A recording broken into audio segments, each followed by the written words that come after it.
And we have a lot in store for you today. But before we jump into today's materials, we just would ask that if everyone could sign in. Folks are still completing that. We're going to transition here. And I'm going to ask Tania, a member of our team, to lead us in a mindfulness exercise. This will really help us to prepare our minds for today's workshop and help us to focus in on the present moment. Tania? Good morning, everybody. So for this mindfulness exercise, I'm going to allow you to turn your camera off momentarily, and then we'll come back to the group. Just before we start today's training, I just want to take a moment to recognize how overwhelming and stressful our jobs can be. I think it's important to acknowledge that educators have been under an enormous amount of stress and pressure.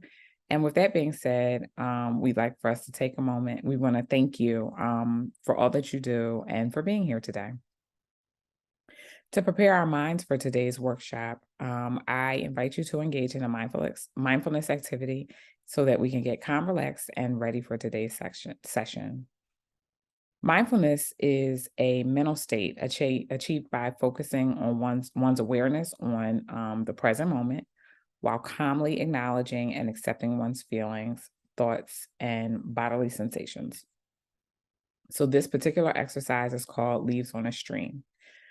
So I am actually going to pause my camera, but I will continue to speak with you. So for a moment, I would like for you to sit in a comfortable position and either close your eyes or rest them gently on a fixed spot in the room. Visualize yourself sitting by a gently flowing stream with leaves floating along the surface of the water.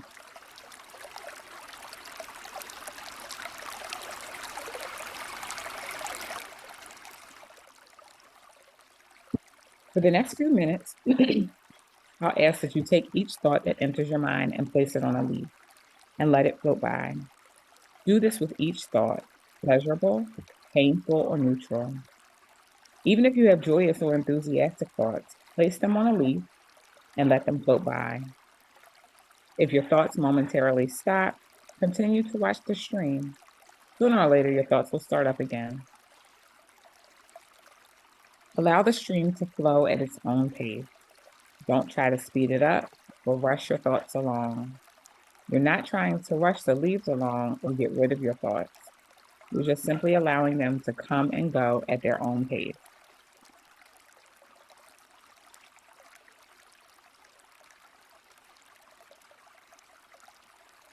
If a leaf gets stuck, allow it to hang around until it's ready to float by. If the thought comes up again, watch it float by another time.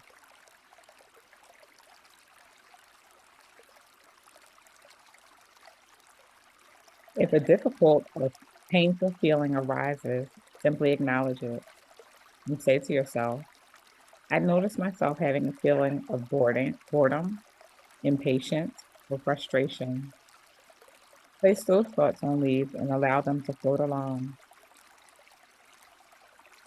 From time to time, your thoughts may hook you and distract you from being fully present in this exercise. This is normal. As soon as you realize that you've become sidetracked, gently bring your attention back to the visualization exercise.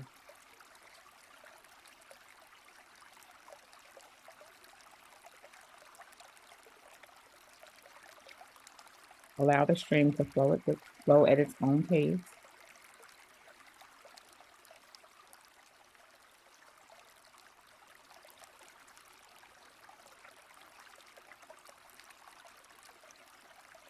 And remember, if they're stuck, allow them to hang around until it's ready to float by.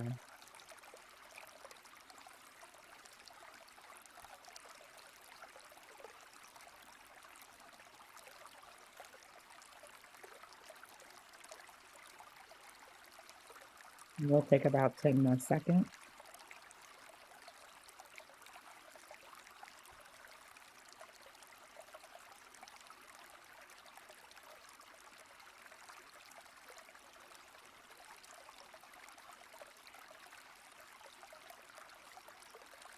And let's take one deep breath.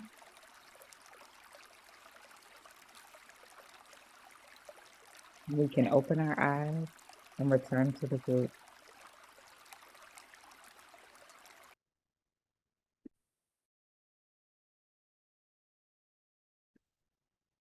Thank you.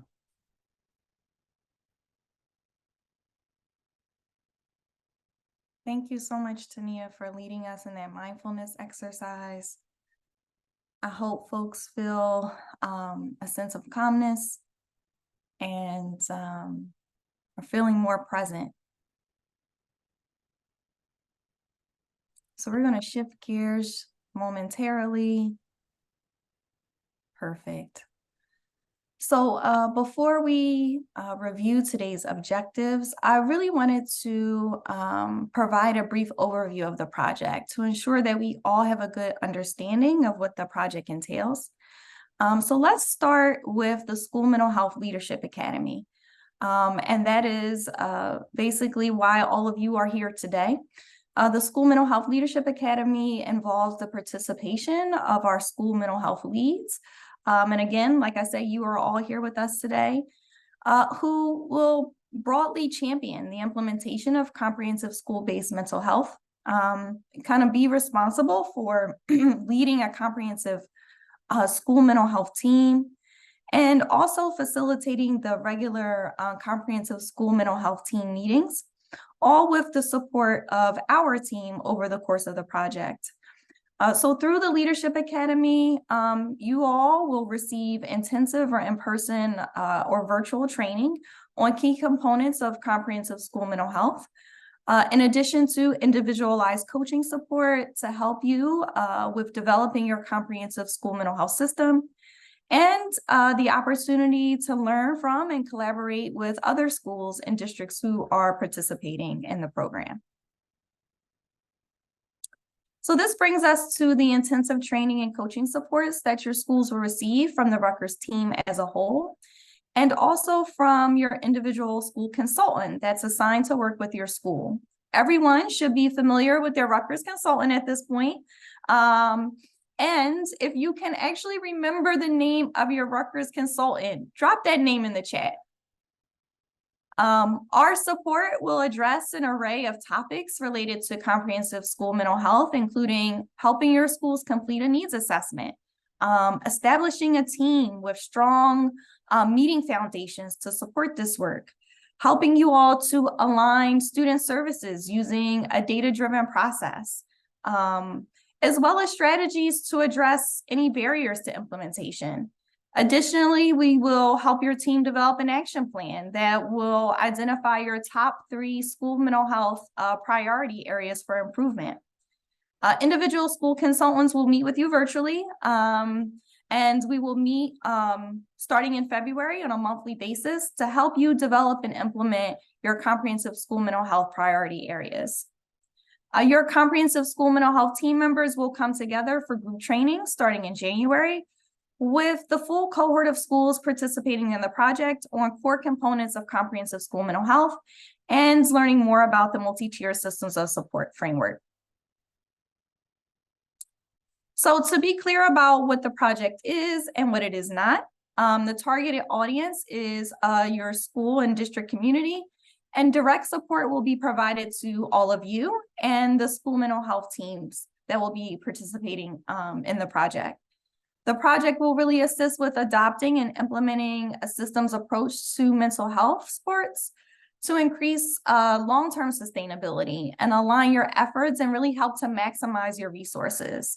The project will not provide direct support to students or provide individual school training or even replace existing mental health providers or community partnerships that you all may have. So now that we have a better understanding of the project, it's really crucial to establish a strong foundation when implementing a comprehensive school mental health framework. I like to think of it as building a house. So before putting up the walls or laying floors, you need to lay a solid foundation. And the same goes for a comprehensive school mental health framework. Our role is to really help you establish that foundation by using research-based meeting practices and foundation, using data to inform interventions, and keeping a culturally responsive and equity lens at the forefront of the work that we do. So our goal is really to help you build comprehensive school mental health brick by brick, just like a house, rather than relying on prepackaged programs. Prepackaged programs don't consider your surrounding community, your student population, or your staff. This approach really will ensure that evidence-based interventions and practices are implemented with fidelity so we can see those positive outcomes. So let's go ahead and jump into the material so we can begin to work together to establish a strong foundation for a successful comprehensive school mental health framework in your school. So today's objectives, we are going to review our orientation topics, including MTSS and Tier 1 basics. We're going to understand the teaming process, and we'll talk a little bit about team-initiated problem solving, which stands for TIPS, which is a team problem solving framework. We'll talk about understanding the purpose of needs assessment and resource mapping. And then lastly, we'll review and prepare for completing your SHAPE assessment.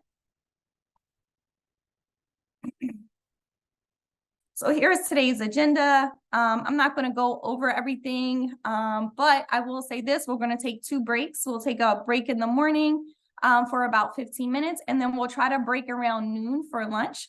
Our goal is to wrap things up at 3 o'clock this afternoon.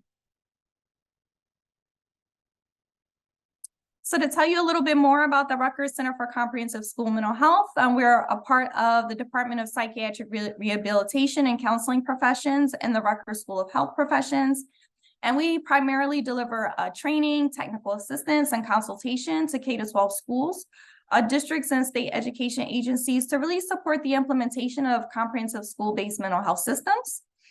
But before I even jump into introducing our Rutgers staff, I wanted to just take a few moments to go over a few housekeeping items for today's workshop.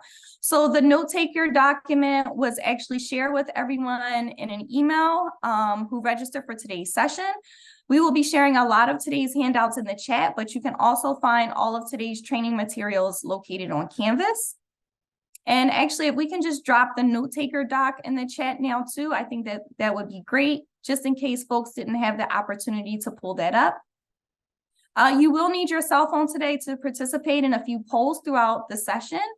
There will be times throughout the session where you'll need to also use Zoom and Zoom reaction features at the bottom of your screen. This is where you typically find the emojis. I believe they're located in the lower right-hand corner. Under your emojis, there is also a yes green check mark and a no red X. Please familiarize yourself with this Zoom feature, as you will need them during the session today as well. And as a friendly reminder, we're all at different phases of implementation. So some of today's materials might sound familiar and some concepts may be new.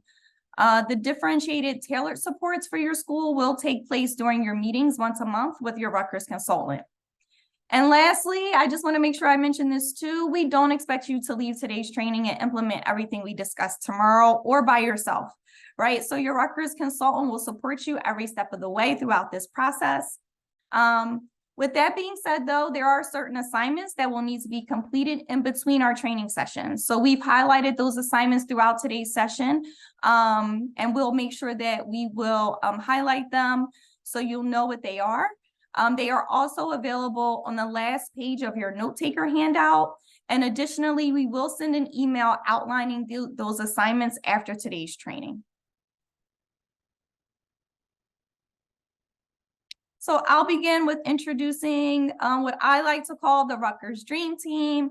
And at this point, you all should have met your consultants. We have Dr. Alicia Lukachko, Tania Leonard, and Stuart Luther, who are all senior training and consultation specialists that are working with the Rutgers Center for Comprehensive School Mental Health. Again, they'll be leading your trainings, again, providing coaching supports throughout the project, along with other center staff. And again, my name is Christy Rivowski, and I am the project manager. Each of us, again, brings a wealth of expertise in comprehensive school mental health and many years of experience working in schools to really help to improve student and staff well-being and outcomes. And again, we're just thrilled to be here with all of you, and thank you for joining us today. So now I'm going to turn it over to Tania so she can lead us in our icebreaker activity. Good morning, everybody, again. So just as a reminder, during our orientation session, you participated in a group activity where you were asked to answer questions about potential barriers and facilitators to project success. So this slide provides an overview of the responses collected from the orientation session, and we've grouped together some of the responses into common themes. So the themes were buy-in, capacity, and school community culture. I hope these things still resonate with you. And as we move on, we would like to do an activity around these same tenets. So we're going to go into breakout groups, excuse me, and we're going to use a Jamboard.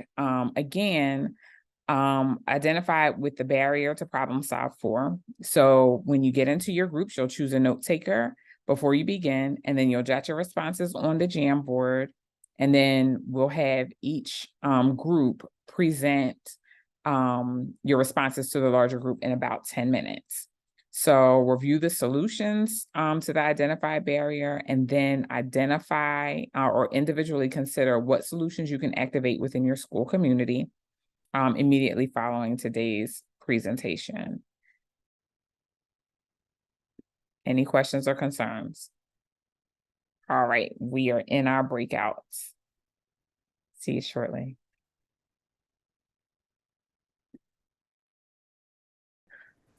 So I hope you had an opportunity to introduce yourself and talk with your team just about how to remove some of the barriers. I think I'm going to ask for a from each group to share one thing that stood out to you. So group one, if your speaker is available, if you could just share one thing that you guys discussed that resonated with you the most. Do we know who group one is? I'm sorry. What breakout room? Yeah, I'll jump in for group one. All right, thanks. Sure. So a lot of the categories we talked about kind of bled into each other. There was a lot of similarities in possible solutions, but one of the biggest challenges that we discussed was essentially the perception that this was another thing, another program, another initiative, and you know, and that's very much related to how much everyone already has on their plate. And we basically you know, had a lot of conversations about the need for administrative buy-in at the top, and really truly walking the walk, and you know, prioritizing, communicating that this is a priority. It's not something that's going away. It's not going to disappear with a administrative change, regime change, just change in standards, and really working, you know, collectively to break up roles, provide, you know, actionable deadlines, and making it as an easy as a lift as possible, but really just emphasizing that this is not a new thing. This is not, you know, a one and done. Thanks. Group two, or the folks from the breakout room for group two?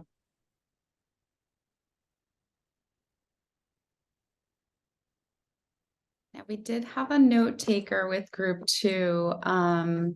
Stacy, was that you? Nope, I was Yeah. group 4. Or there's another Stacy. Oh, sorry, another Stacy. Sorry. Stacy, go for it. I was like, wait, I thought it was me. Thank you. Yeah, give me 1 second. Let me just, I still have that open. Okay. So I feel like similarly to Will, right? You start at one and then they kind of just go together. So I think a big part of it is helping staff, kind of making sure that the presentation to staff is done, you know, appropriately, right? And so that's making sure that roles are clearly defined. We have an understanding that we'll try to develop more efficient systems, helping staff understand that, this isn't going to be immediate, but that this is around to stay. So I believe, I don't know, I think it was Sarah was saying how, a lot of times these different initiatives are presented to staff and then they go away a month later, and we put this time and effort in and then nothing happens. So helping them kind of understand, one, acknowledging that it, can be additional work, but helping them to understand that we're all in it together and it's going to take time and that it's here to stay. So, it will help everyone, staff and students included, if we kind of, get on board. Okay, thanks. And then I think we'll take one more, and we'll do group 3. So same thing as Will and Stacy said, defining a clear role for other staff on how they can participate, and finding the time to share the project, and for staff to ask questions and get more information and knowledge about what we're participating in. Very good, thank you. All right, so just for the essence of time, we're gonna move along. And at this juncture, I would ask that you take a look at your note taker, and take about 3 minutes just to do a little reflection and answer a few of these questions. So on your note taker, there should be an opportunity for you to jot notes around what has been or can be done to facilitate buy-in at your school. And then shortly after that, we'll talk about your buy-in presentation. Think about what factors might facilitate success of this project at your school, and then what solutions you discussed today that you can implement once you return to your building. So take about 3 minutes to do that. All right, thank you. So let's take a few minutes to really talk about buy-in, right? So we've identified a few barriers that we were able to problem solve for and hopefully create some potential solutions. But the biggest one is related to a theme of buy-in at the school level. So, quickly, I just want to define it. And we define buy-in as a shared belief in the value and importance of an initiative and its commitment to a success. But it might be easier to really take a look at it and see like what it looks and feels like when staff are brought in. So they're engaged in a process. Those that are involved display actions that are consistent with the shared decisions by the team in the school. We see more follow through with tasks and strategies. And finally, staff clearly understand the initiative, the importance, and how their role in the initiative is important and valuable. So we hope to help you with maximizing buy-in from the start. At this juncture, you should have received your buy-in presentation with your school's personalized QR code and the survey link. I hope you've had an opportunity to take a look at it, but just to review a few of its components, you will note that this presentation is designed for a whole school introduction to the Enhancing School Mental Health Services Project. There are scripted notes for you to familiarize yourself with, and please ensure that the survey links are functional from your school domain. And we would like for you to identify a presentation date and time, and hopefully you'll be able to complete it before December 8th. And if you have any questions or you have not received your presentation, if you would drop that into the chat, and then your consultant will make sure that you have it and have access to it.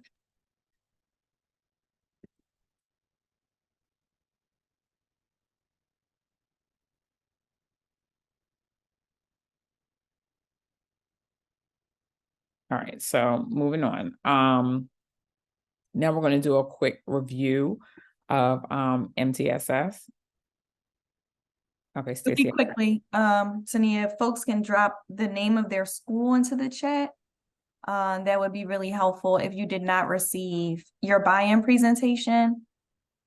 And I believe that there were some questions around the buy-in presentation Okay.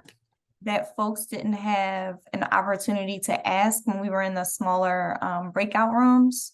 So I just wanted to, pause and if folks do have questions about that, give them an opportunity to ask those. And I know in my breakout group, Hackensack High School did not receive their buy-in presentation, and LaPetcon. I got it. Yep. Oh, perfect. Quick question. How would we have gotten it? It should have come Canvas or via email? Email. And you should have received it last Tuesday when we were slated to meet in person. They were scheduled to go out that day. Okay. So maybe check your junk or check, a spam folder or something like that. Some folks were having some issues just because it has an attachment. There's not a link to it. So, just check in around that just to make sure.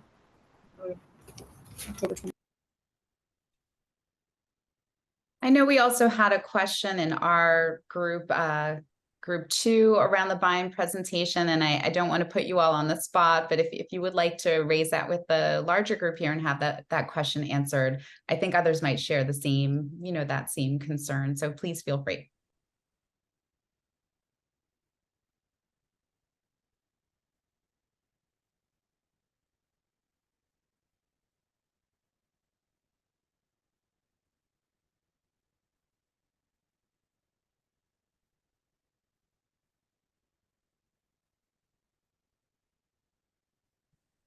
Any questions for the group that we can address quickly? And if anyone is speaking but on mute, just to let you know if you're trying to ask a question here. Hi, I have a question. So the staff survey, right? The survey that has to be sent before or after the staff buy-in presentation? So the survey link is at the close of the presentation. So you would deliver it and then do the staff buy-in survey at the end, after you've delivered the material. Okay. Anybody else?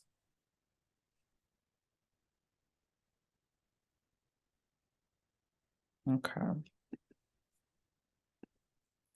All right, so if all hearts and minds are sound, we will move forward.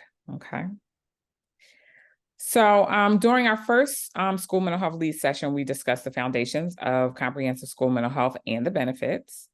We identified the core features of comprehensive school mental health framework and talked about what MTSS is and is not.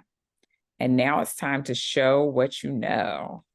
So I'm going to ask for you to respond to a few questions. You'll use your phone, tablet, or laptop to respond. So pull out your phone and so you can participate in the questions, but remember to keep them on silent, please. And you'll participate by sending a text message or visiting the URL from any browser. So the objective of this small activity is to provide a brief overview from the information presented at the orientation session.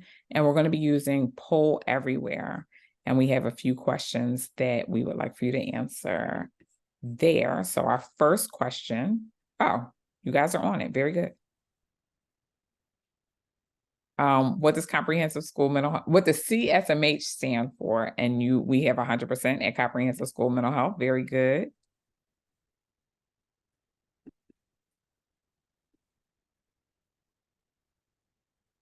And then we're going to ask you to define it. This group is solid. All right. So comprehensive school mental health systems provide a full array of tiered supports and services that promote a positive school climate, social emotional learning, and mental health and well-being while reducing prevalence of mental illness. All right, and our next one is list the benefits of having a strong and effective comprehensive school mental health system.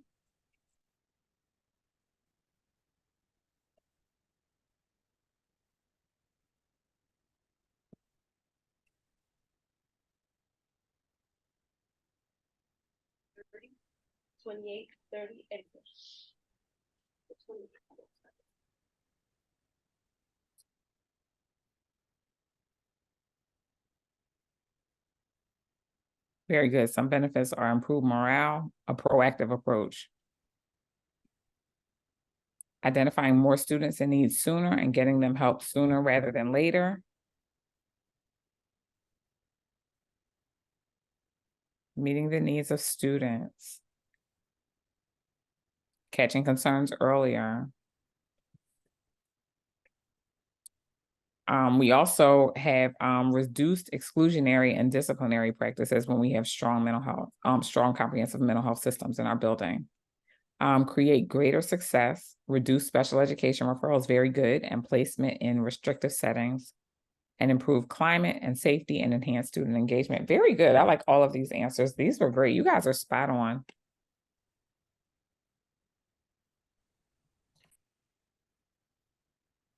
Great. Thank you for that. Very good. Thanks. All right, so just to review, the multi-tiered systems of support, or MTSS, is a dominant framework in the field of school mental health, and many of you already may be familiar with MTSS. The framework emerged from work conducted in public health, emphasizing 3 tiers of prevention and representing a continuum of preventative and intervention services designed to address the diverse academic and mental health needs of all students. So here, this is our everybody's favorite triangle, right? We see the 3 tiers that are represented, tier 1 for universal supports, tier 2 for secondary, and tier 3 for tertiary interventions. Responding to a full range of students' needs, interventions are layered from universal approach, serving all students and to which most students respond, to more specific and targeted interventions designed for smaller percentages of higher needs of students. So starting at tier 1 or universal, our prevention efforts are designed for all students, including staff, and involve strengthening social, emotional, and behavior skills. So some examples include universal screening, consistent disciplinary practices and policies, social and emotional learning curriculum is administered school-wide. There's suicide prevention and positive school culture and climate initiatives that are happening throughout. Then at tier 2, we have some selective prevention efforts that are designed for students who may not respond to universal supports alone, and they may be at risk for developing more significant mental health concerns. So some examples at tier 2 are small psychoeducational groups, problem-solving training for students, social skills training, maybe some check-in, check-out. And then finally, at tier 3, these are the most intensive supports in a regular education setting that are designed to address individual needs of students, and really, hopefully, your smaller percentage of students who are not responding to primary or secondary supports and need some more intensive or individualized interventions. These may include individual, group, or family therapy, crisis counseling, some function-based problem solving, individual social skills instruction, or collaboration with some of our community providers.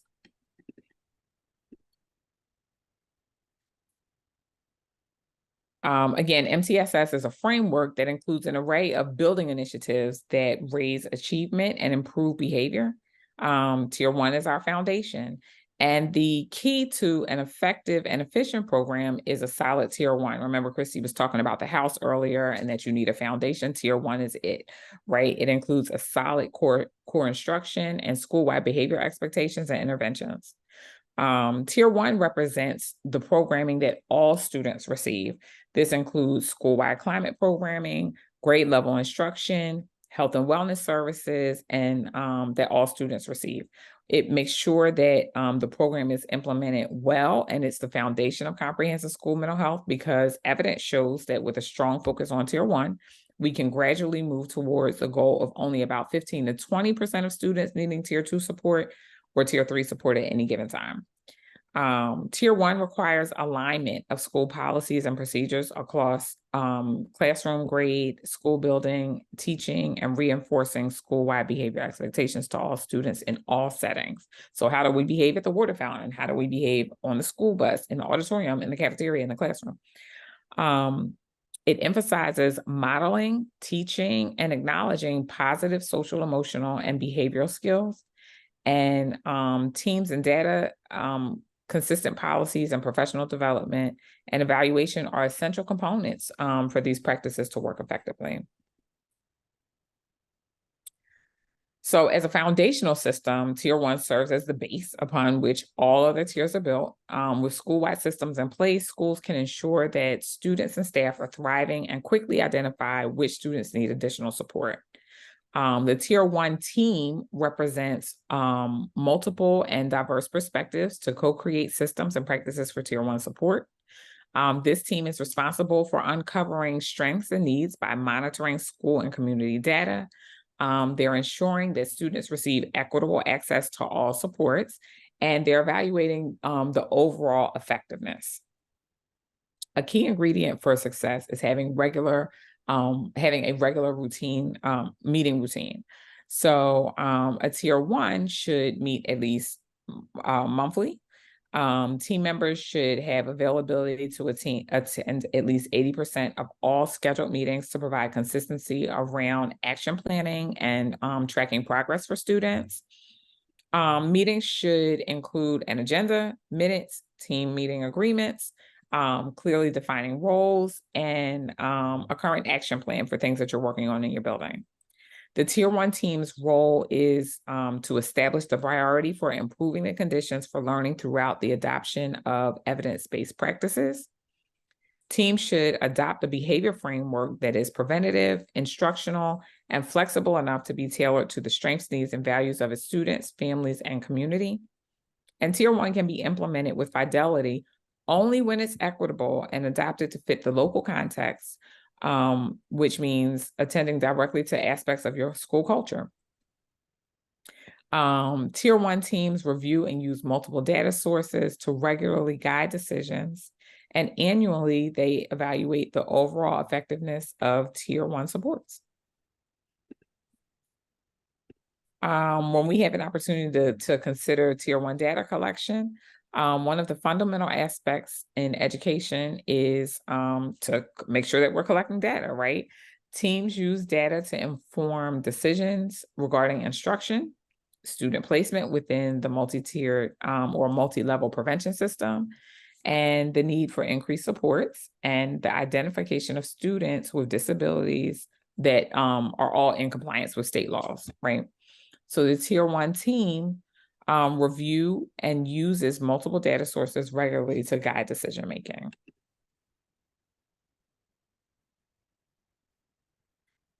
So when we consider how we identify Tier 1 interventions, we need to note that it's an ongoing process that requires collaboration, data analysis, and a commitment to meeting the diverse needs of all students.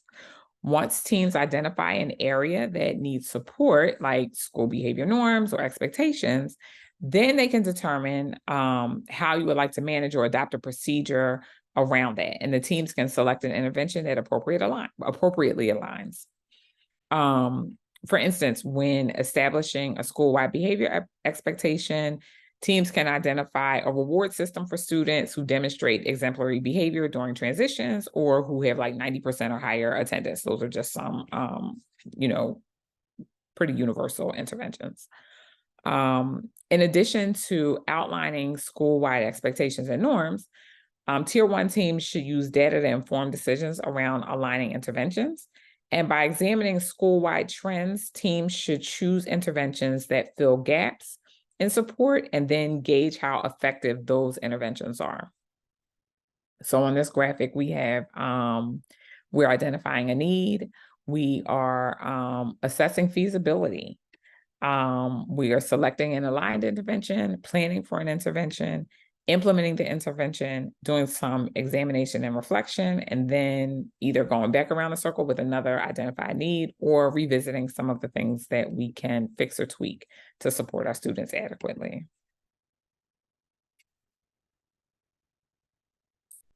So here we have, Tier 1 universal supports, and they may include mental health, SEL initiatives, positive school climate, and school-wide PBIS. Offers a framework for truly educating the whole child. And for implementation to be a success, these multiple systems in Tier 1 have to be integrated in day-to-day operations rather than delivered in silos. So classroom settings can also be customized to accommodate universal supports, and frequently behaviors that do not align with school-wide expectations can be collectively addressed within a class. Teachers can plan to implement classroom interventions to address interference before they become larger issues.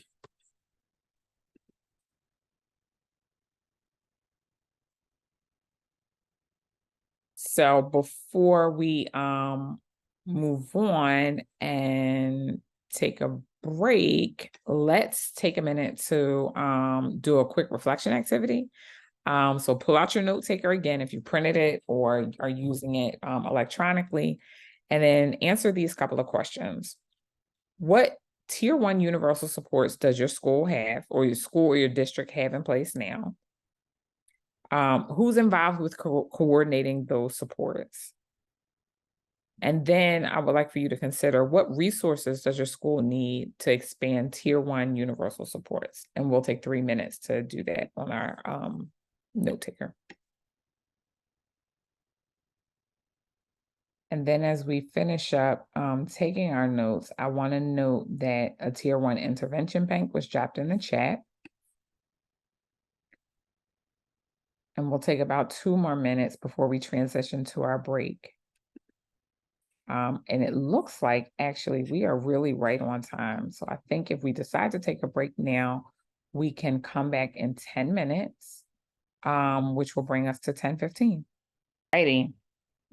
So welcome back. And now we are going to move down our agenda, and we're going to talk a little bit about teaming.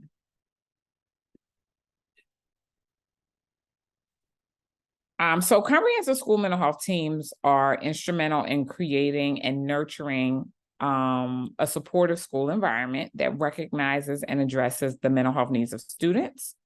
By doing so, they contribute to improved overall well-being, academic success, and the creation of a positive school culture, all the things that you typed in our survey earlier. Comprehensive school mental health teams should be interdisciplinary and representative of the school community. Teams should include administrators, teachers, school mental health professionals, parents and community members, and hopefully a student representative. So at this point, you've probably considered or spent some time considering who will be on your school team for the purposes of this project. And schools should steer clear of creating a new team to support these efforts. It's likely that there's already an existing opportunity to merge a team with some similar goals. For example, a school that may have a climate, a safety, or a student support, or an NJDOE team may consider combining these efforts into a Tier 1 team to address universal programming, and a Tier 2 or Tier 3 team to address more targeted programming.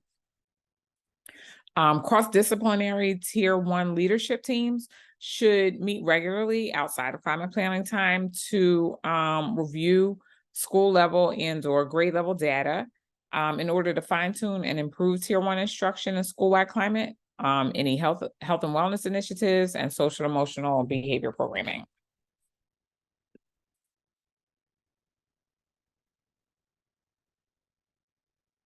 So we're going to take a look at some models of team development. So there are ways in which teams work, how they are formed, how teams are formed, what those actual teams look like, how they're formed, and there are processes as teams go through to really learn how to be cohesive.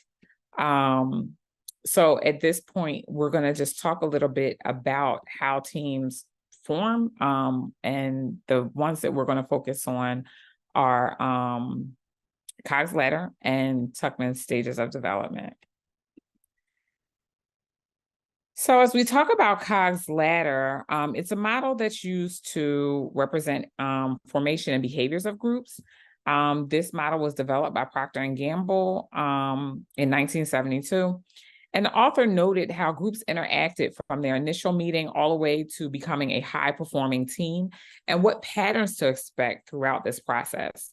The conclusion was that there are 5 stages of group progression: the polite phase, the why are we here phase, the power phase, and the cooperation phase, and the spirit to core phase. Teams will naturally progress through these phases, but should also be guided by their leader in order to reach the final and most productive stage as soon as possible. The model can be used by a team leader to direct the efforts of a large group and kind of help to avoid the group wasting resources and time. Nobody has time to waste. The groups have a tendency to kind of lead some nervous interactions or some personality clashes that may yield to some disruptive behavior. However, the model doesn't eliminate these actions. It just allows the group to pass through the stages and reach the final stage as quickly as possible.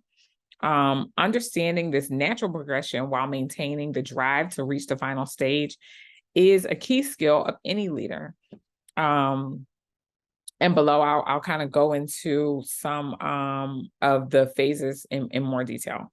So stage 1, the polite phase. Initially, the team members will be nervous and maybe a little bit reserved or unwilling to divulge too much information about themselves. And this is really natural, a natural reaction as individuals attempt to gain other members' approval or also, not necessarily pass judgment on anybody.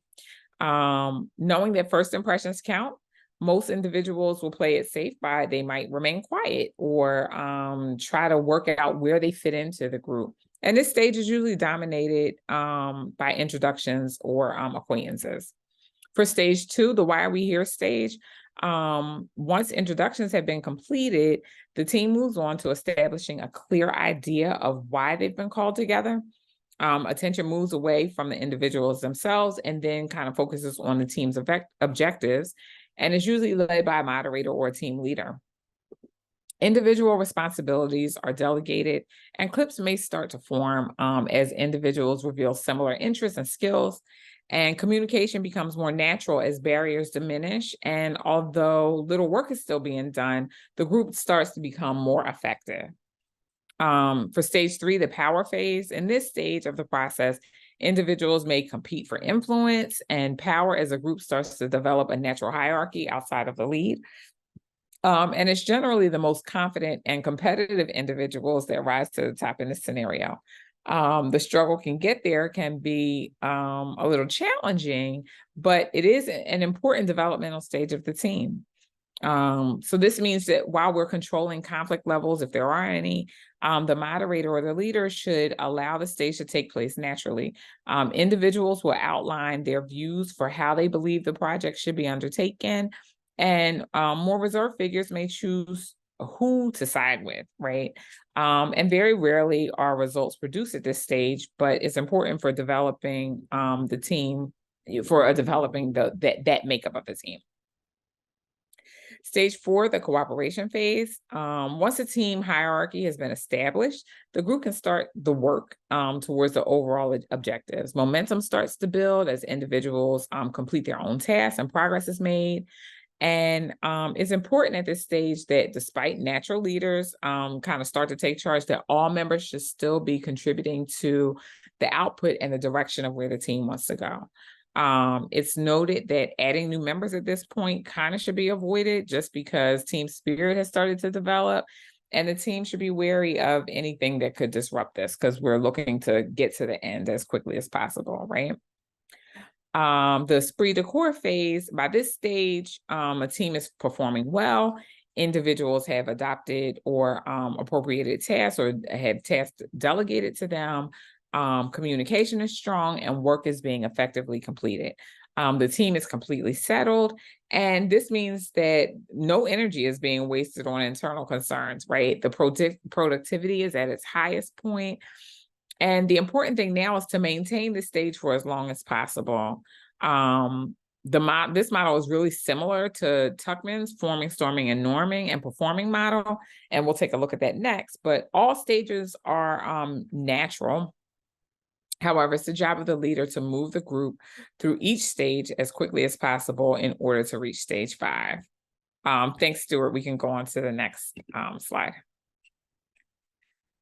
So the idea of Tuckman's group development originated in 1965. Bruce Tuckman was an American psychologist who proposed a model of group development built around the ideas of forming, storming, norming, and performing, right? In 1977, he added a 5th stage called adjourning, which adjusts what happens as a project ends and maybe the team is disbanding for one reason or another. A team doesn't become high performing from day one. Uniting them and aligning them around common goals takes time. And they usually go through a developmental sequence, which Bruce Tuckman identifies as forming, storming, and norming, and performing. And understanding that the ways that groups form can help managers, or in this case, leads, shape interventions that enable the team to become high performing more quickly. So in the first stage of modeling, in the first stage of this model is forming. So during this phase, team members oftentimes don't know each other. That might be different at your school building, but the initiative may be new and there may be other things that they may be questioning. And again, like in Cogg's ladder, folks may be a little bit guarded, or the interaction might be a little impersonal. And they're looking and waiting and watching to see how things are kind of going to unfold. The second stage is storming. So during this stage, team members vie for the position as they attempt to establish themselves in relation to other team members, and the leader, who might receive some challenges from a few team members. And as a result of this, the team might lose some team members along the way or face some challenges or difficulties. The third stage is norming, and by this time we have agreement and consensus, and that's largely formed among the group, and that is typically as a response to the facilitation of the leader.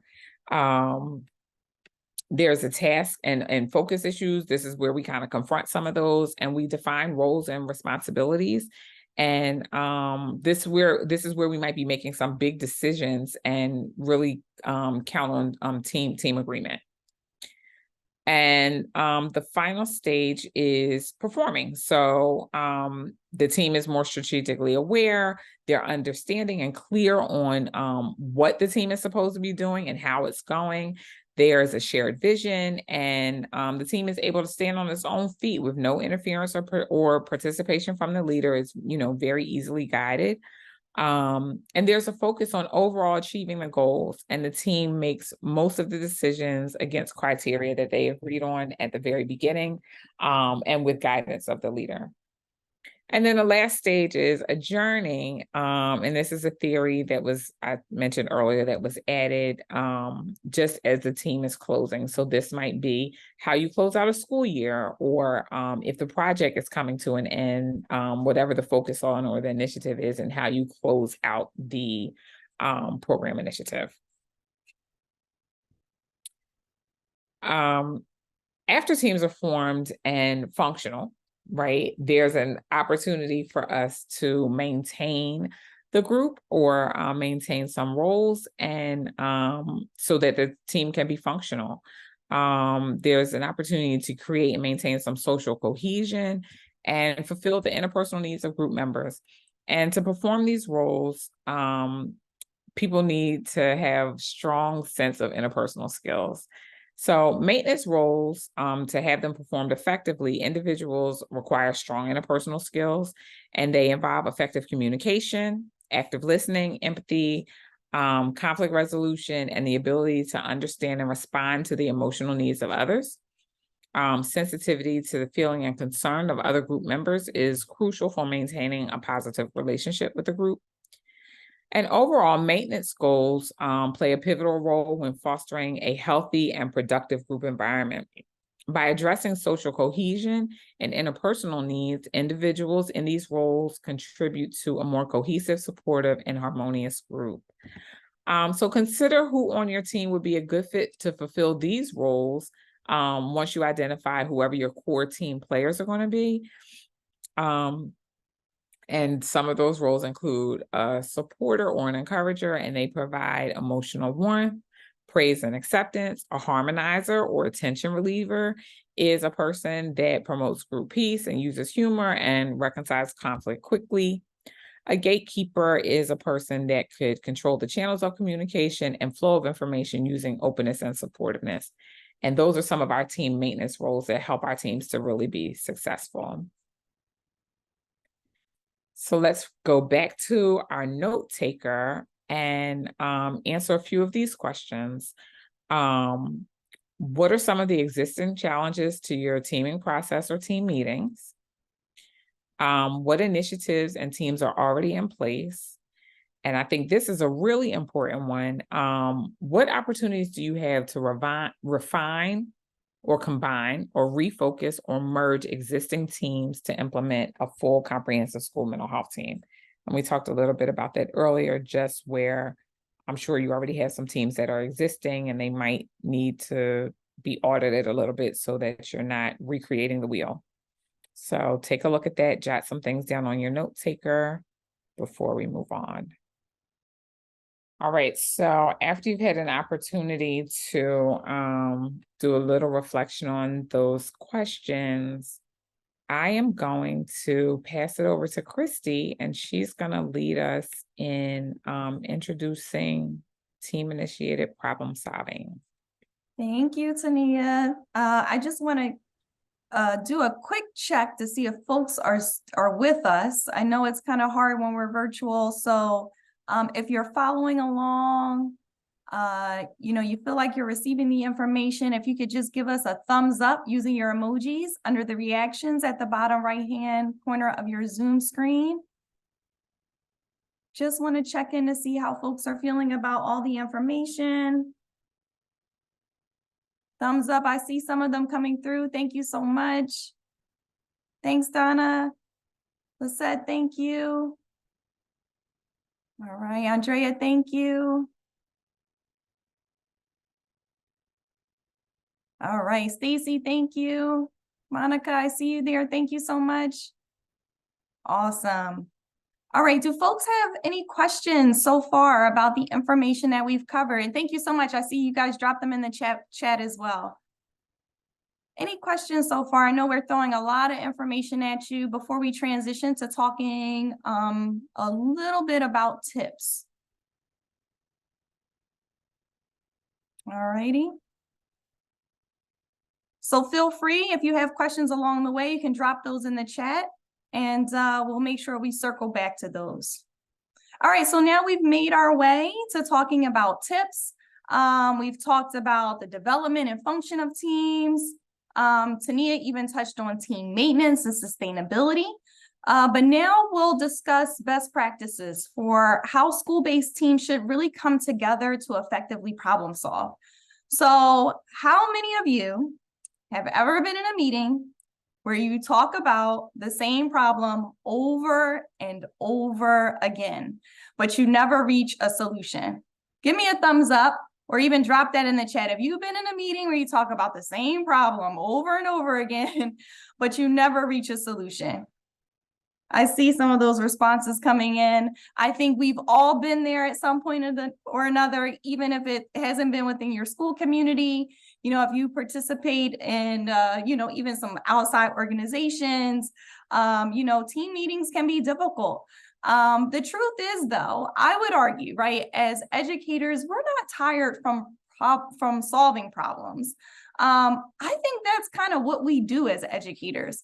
I would argue that we are tired from solving the same problem over and over again. It's really not whether you have a problem, right? It's whether you have that same problem again and again and next year and the year after that. So what we know, though, is admiration of problems is contagious. And what we really want to do as part of this process, the part of this teaming process, is move from problem admiring to problem solving. And I'm going to talk a little bit more about how we're going to do that. So we can move on to the next slide there. So again, to that end, we'd like to provide some framing for your problem-solving goals.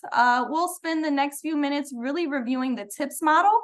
And again, TIPS stands for Team-Initiated Problem Solving, and it was developed in collaboration with researchers from the University of Oregon and the University of North Carolina at Charlotte. So what this group did is they looked closely at how team-based problem solving really plays out in schools.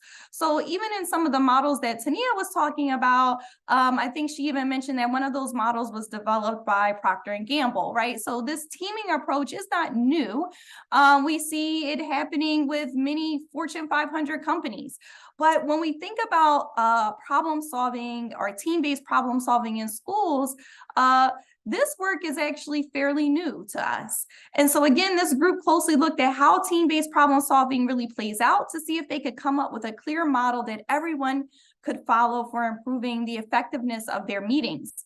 That model became known as TIPS, which stands for Team-Initiated Problem Solving. So research really tells us that effective team problem solving is fundamental. It is a fundamental component of implementing evidence-based practices. So TIPS really helps to clearly define a problem. It helps us identify what our goals are. It helps us to think about what our solutions are, and not just what our solutions are, but being intentional about making sure that we're implementing those solutions with fidelity. Also monitoring the impact and then really evaluating to see if our solution is having the desired results that we need.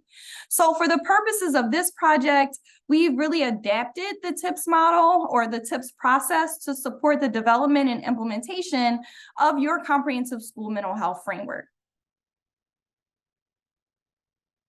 So in a minute, we're going to take a look at a brief video to learn more about how team meetings should function in order to constructively problem solve. I want us to really listen to identify the 4 critical components of a team meeting within the TIPS process. So again, we're going to really listen to identify what are those 4 critical components of a team meeting within the TIPS process. And we can play the video. Awesome. Thanks, Stuart. This video unpacks the critical foundations of meetings that support the efficacy and efficiency of the team-initiated problem-solving, or TIPS-2 process. As we know, problem-solving does not exist in a vacuum, but functions amidst the behaviors and environmental conditions of teams.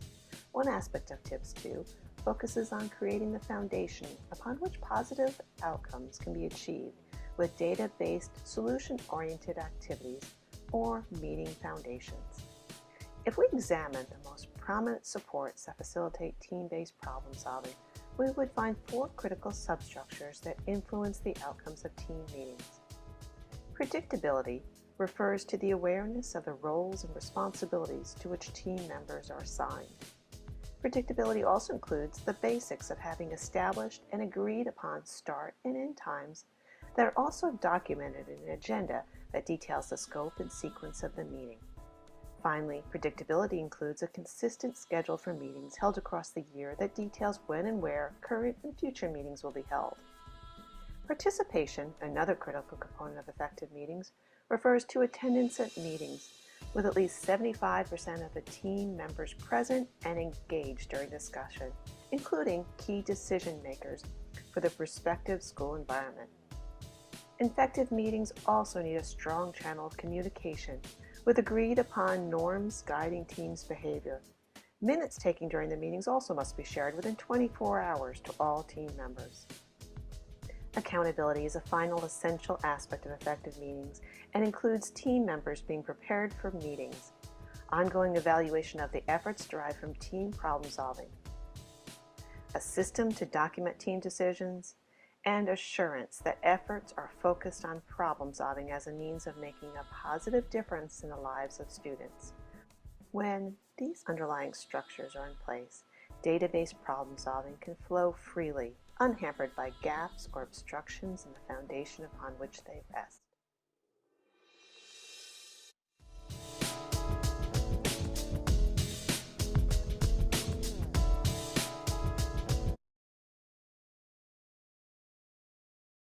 All right, thank you so much, Stuart. All right, so just really quickly, if folks could identify, if you could drop into the chat what those 4 critical components of a team meeting within the TIPS process are. Maybe just drop one of them into the chat. Up, I see the poll already going. I don't think we were ready for the poll just yet. So let me just go ahead and let me just summarize really quickly, right? So when we're listening to the video, there were 4 critical components of a team meeting that was identified within the TIPS process. Those 4 components were predictability, participation, communication, and accountability. All right, so now we can move on to the poll. So now we want you to consider what foundations are already in practice, right, within your current team meeting. So what foundations that we just had an opportunity to review are already in practice within your current team meetings. So either you can use your smartphone to pull up the poll, or I think we dropped the poll in the chat as well. All right, so I'm starting to see some of those responses come in. Let's see here.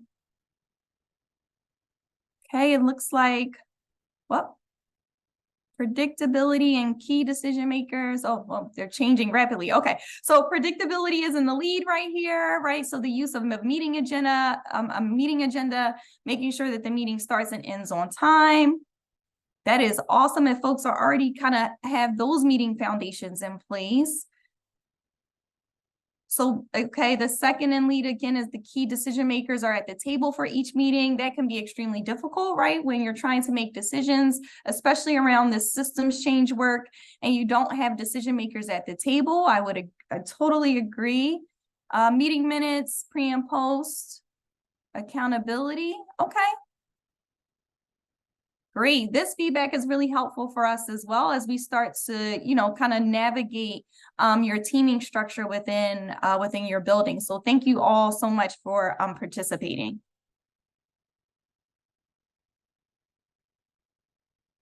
All right, so now what we're going to do is we're going to examine the TIPS model more closely. This illustrates the TIPS model and each of the steps within that model. So we're going to kind of walk around the wheel and identify what those steps are. So at the core of the TIPS models, though, are those meeting foundations that we just reviewed, right? So those are things like identified roles, a consistent meeting schedule, and meeting minutes.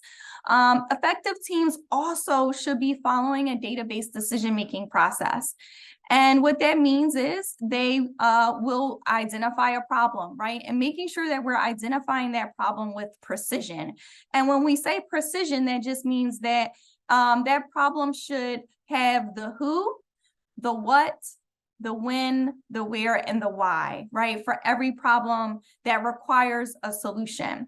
The next step within this TIPS model is identifying a goal for change. So the team is identifying a goal that defines levels at which the problem is no longer considered a problem. The next step in the TIPS model is identifying a solution and creating an implementation plan with contextual fit. This means that the team is brainstorming solutions and deciding what they are going to do to really bring about that desired change. And then from there, we're going to implement our solutions with high fidelity. So teams implement and use data to determine if they did what they said they were going to do, right? Are we implementing these things with fidelity? And the team is consistently evaluating, are they implementing our solution plans? And then from there, we're going to monitor the impact of our solution and really compare it up against our goal. So the teams are constantly using outcome data, right, to determine if the solution is really having that desired impact on the outcome. And then lastly, the team is making that summative evaluation decision, which determines what to do next, right? If our, the plan that we put in place is working effectively, do we want to continue to use that?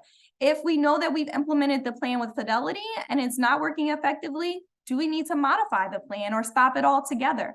And again, just continuing around the TIPS wheel using this problem-solving process.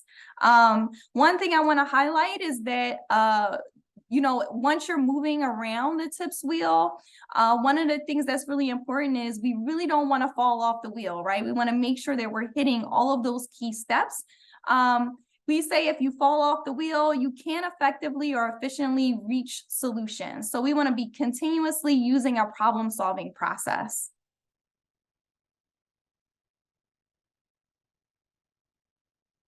All right, so now I know you're probably thinking, Christy, what does this have to do with implementing comprehensive school mental health?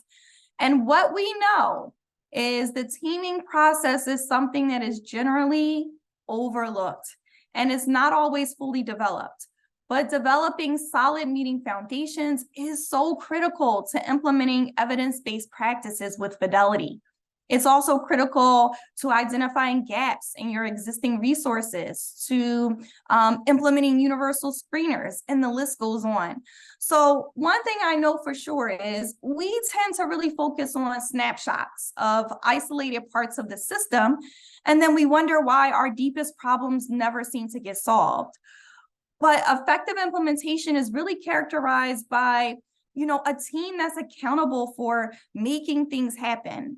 And so we know that implementation teams engage in what we like to call stage-based work, right? To identify and build upon current system strengths and to really help manage expectations and to be able to effectively problem solve. That is really a significant part of this project, is developing solid implementation team, right? That can engage in stage-based work to build on your comprehensive school mental health system. I think grant work is amazing. It helps us to be able to accomplish these larger goals. But the reality of it is, all too often when that grant money dries up and, now you don't have our support, what we see is that a lot of times the work stops, right? And we want to avoid that, especially with this work, because it is so crucial and critical. And so that's why the teaming process is a fundamental component of developing your comprehensive school mental health framework. So lastly, to really drive my point home, I want to mention a study that was done back in the early 2000s by some researchers by the name of Ballas and Boren and Green and Schaefer. And what they did was they tracked typical outcomes for using evidence-based practices in schools.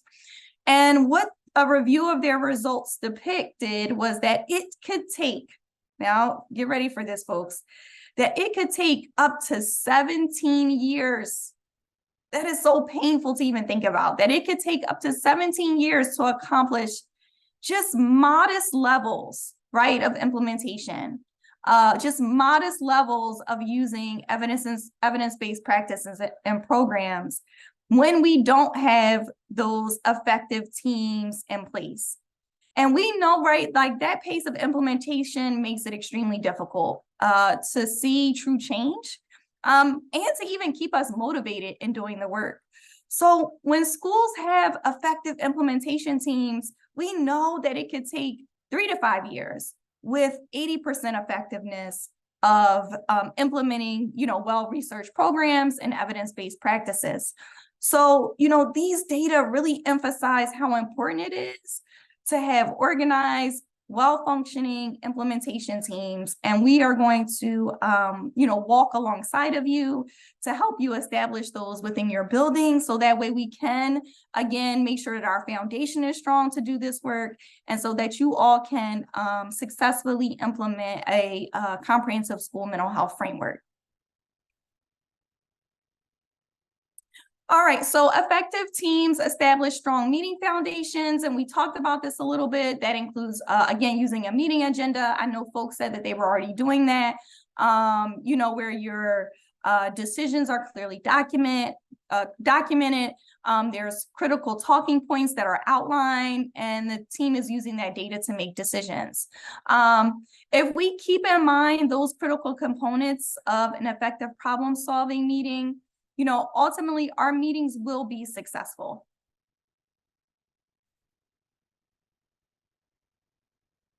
And I'm certain we've all been to or participated in meetings, again, that have the agenda. And oftentimes the agenda may just be bullet points or talking points and maybe some key takeaways. But as part of the tips process, again, I mentioned that we have adapted, right, the agenda for this project, and it has all of the components for a successful meeting and next steps. So we'll be using this agenda once we start meeting with once you start meeting with your full teams. Again, that won't take place until February of next year. But what we wanted to do is kind of introduce you all to the agenda so that way you could become familiar with it. And again, your Rutgers consultant will be supporting you every step of the way. So let's go ahead and take a look at the anatomy of the agenda we'll be using as part of our work with our teams early next year. So we know that effective comprehensive school mental health teams document critical features of their meetings as well as other talking points. So you'll see here at the top of the agenda, we have team meeting agreements. So how is the team making decisions, right? How do we go about making decisions? And that'll be one of the things that we do as part of the first meeting that we have. You know, how do we determine if we will cancel a meeting, right? And making sure that we're all on the same page with that. I think the video even mentioned that, you know, the general rule of thumb is if you don't have at least 75% of participation, then you really should look to reschedule the meeting. So again, outlining what those team meeting agreements are, and again, making that information available to everybody that's on the team. The other thing that's included is the comprehensive school mental health domain section, which will help to guide the team to develop actionable steps for implementation. You know, teams will use the agenda to record decisions and review previously identified problems as well. And then you'll also see to the right side of the agenda, obviously there's a section to be able to take attendance.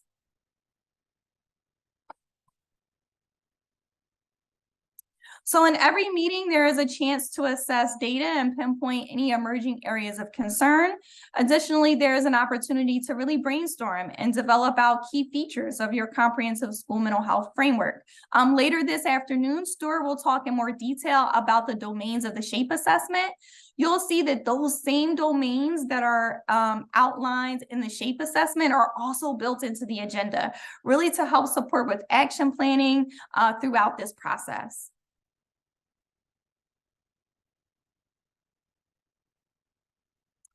And this is the last page of the agenda. Again, it's front and back. In every meeting, there's a chance to assess data and again, pinpoint emerging areas of concern. Really, the direction of our efforts is guided by deciding whether the team will proactively take actions to adjust or influence these newfound concerns. And then lastly, effective teams assess whether or not the meeting was a good use of time.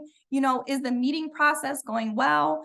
This frequent evaluation really helps to ensure that the meetings are functional and serving their purpose for all team members. All right, so now we're going to talk about who we should consider should participate as part of your comprehensive school mental health team. We'll kind of walk through the specific roles and responsibilities of team members. One thing that makes, I think, developing a comprehensive school mental health team very unique is the sense that everybody on the team is an active participant and they serve a role. And so the specific composition of a comprehensive school mental health team can really, it's going to vary, right, based on your school's unique needs and available resources. But it is essential that you have a diverse team that it can address a broad range of mental health issues and really work collaboratively to create a safe space and a supportive environment. So our recommendation is that you have at least 5 total team members. And I think somebody asked this question in the chat and we addressed it, but just again, is our recommendation is that you have at least 5 total team members. That does include you all as the leads. Now, unless you serve a large high school, right, or vocational school, these schools should have no more than 8 team members. So it's really important to have a comprehensive team that is relatively small and manageable. The larger the team, what we know is the harder it becomes to make decisions. So once you've identified your team members, each person, again, like I said, should have a role and responsibility on the team. and every role on our team serves a purpose. So what we're going to do is we're going to walk through and take a closer look at how these roles function as part of the team. All right, so the first role is the facilitator. The role of the meeting facilitator is really to help guide and manage the meeting to ensure that it's running smoothly, that it's achieving its objectives, and that it's productive and it's an efficient use of participants' time. It's okay if the facilitator role is shared between two people. So I think you remember us asking all of the schools to at least try to identify two leads. So it's okay if the leads kind of share between their role. For example, you know, one facilitator can keep track of the speakers, another can keep track of like to-do list items and commitments that individuals are making during the meeting. I should mention too that the co-facilitator is really helpful when there's a decision to be made about components of the agenda. The two facilitators can really confer and make a shared decision. The facilitator also checks for shared understanding in the group, refers to the objectives of the meeting in order to keep the group focused and kind of moving through the agenda. The facilitator also determines whether the agenda needs to be altered, right, based on the needs of the group, and really checks for consensus on making those adjustments. And then the facilitator is also responsible for, you know, kind of managing any unproductive conflict and power dynamics that may take place as part of your team meetings.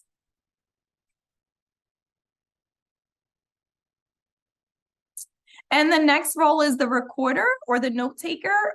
Now this role generally has tasks before, during, and after the meetings. This includes before the meeting, collecting any agenda items from the facilitator, assisting the facilitator in preparing the agendas if needed. During the meeting, obviously the recorder is taking notes and recording decisions that are being made during the meeting. They're also asking for clarification of any tasks or decisions that are as necessary. And the recorder is an active participant in the meeting. And then after the meeting, the recorder like cleans up the agenda and then disseminates the agenda and next steps to the team. We say within 24 to 48 hours after the meeting. The next role is the mindset to minder, which is really a position that may be new to many of us, but it really serves a critical role on the comprehensive school mental health team. So the purpose of the mindset minder is really to ensure that the team is upholding its agreed upon community norms, right? That I said we're going to establish as part of our first meeting, and that all team members are, you know, respected during the team meeting. They could keep a list of people waiting to speak and facilitate the order of discussion. And they really help to refocus the conversation on positive intentions and problem solving, right? And positive talk about students and families, and really limiting any challenging, shaming, and blaming language. They're also responsible for keeping track of who has spoken and who has not. And lastly, just making sure that names when decisions are made in order basically help the team members if they agree or if they disagree. This really helps to provide clarity and really an opportunity for equitable decision-making amongst the group. Just see really quickly, I think we have a good question in the chat, and that's, can one member of the team have more than one role? Oh my goodness, that's such a great question. So yes, I think we actually encourage that. And this is really helpful too if a person is absent or a person is going to be out, right? Kind of having folks identified as backup roles. So the question is yes. I mean, the answer is yes.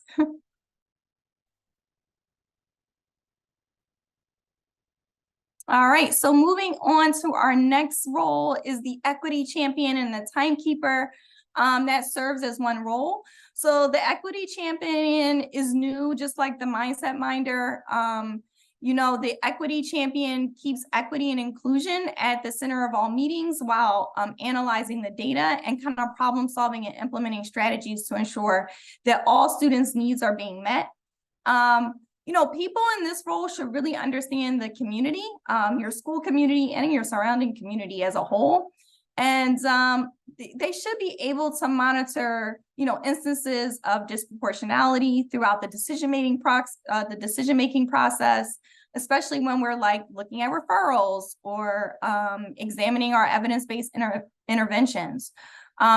This champion is able to ensure that the team is really elevating students and families within the school community and keeps in mind cultural differences when planning for student supports. They also make sure that everyone, again, at the decision-making table has a voice and really feels valued. And I think the timekeeper goes without saying. We're all very busy. And so I think making sure, that our meetings start and end on time is really crucial. So the timekeeper is important because, again, they remind the group to stay on track. They ensure that all tasks are being completed or close to being completed. They also help to avoid using meeting time for venting. And they help to shift the conversation so that way it's more solution oriented. Remember, I said we want to move away from problem admiring to problem solving. And then the last role is the data analyst. This position is also key to the decision-making process. The data analyst helps collect and analyze the data points most relevant to the meeting and then shares those data points with the team and provides clarity when needed.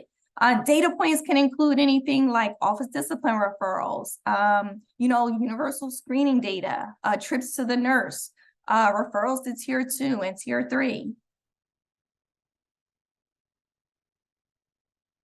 So what we're going to do in a second is we're going to take a look at a meeting in action, right? Because it's easy to talk about these things, but we want to make sure that folks really have a good understanding of what a TIPS meeting could look like.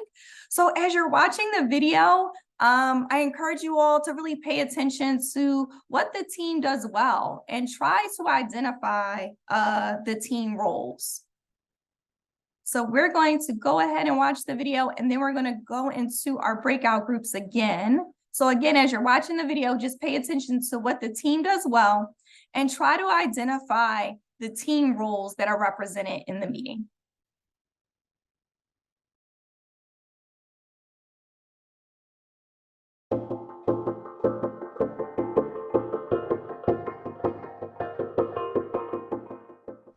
Okay, everyone, let's go ahead and get started. Thanks for being on time. We have 45 minutes scheduled for this meeting. Our next meeting is for April 1st, and we have an agenda, and our agenda today is to review our Swiss data from the last meeting and update the status of how we're doing, do a data review, do we have any new problems, and do a review of our admin tasks, and then self-assess our meeting. Are there other things that folks want to add to the agenda today? Nope. No? Looks okay? Okay, good. And from our previous meeting minutes, we were going to check on the 6th and 7th grade classroom problems. So how are we doing? Well, if you remember, the review of our data for the 6th and 7th graders showed that they were engaged in inappropriate language, disrespect, aggression, mostly in 2 classrooms at 9:45 and 12:45, primarily to get attention either from their peers or from the adults, or just to escape work, in fact. And we said we would do 3 things since last meeting. Okay, so let's just hold there and let's check in on one at a time, and then we'll ask Shane to show us the 6th and 7th grade data for those classrooms for the month. Megan, what was our goal? Let's see, it says our goal was to reduce the frequency of problem behaviors in the 6th and 7th grade classrooms by about half for the year, and to see no more than 8 referrals for the month. Okay, and we had decided that we wanted to encourage our 6th and 7th grade teachers to review the expectations. Was that done, Katie? Yes, it was. Great. Okay, and how do you think it's going? Teachers have all said that they've been reviewing expectations every day. Okay, and I think that we actually reviewed the expectations with the teachers first, and I think that went really well. What do you all think? Yeah. Well, I think we all need to devote time daily for the review. It's just hard to fit it in. Are the teachers fitting it in though? They are. I get the feeling we need to check in with them about how doable this is going to be long term. I was at a school 3 years ago where there was an area in the staff room where there was a list that showed the ways that you could integrate the expectations into the regular curriculum. It worked really well there, and maybe we should think about doing something like that here. I think that's a really nice idea. Let's hold on that. Let's look at our data first, and then we can come back to that. What about Daily Double? I've been really curious about that. Did it get set up? No, we haven't done that yet. Okay, so we haven't done that one yet, but let's talk about that when we come back to solutions. So let's go back and talk about the staff routine for handling a report. Can you tell us about that, Chris? We need to keep up the weekly check-ins with the teachers for a while.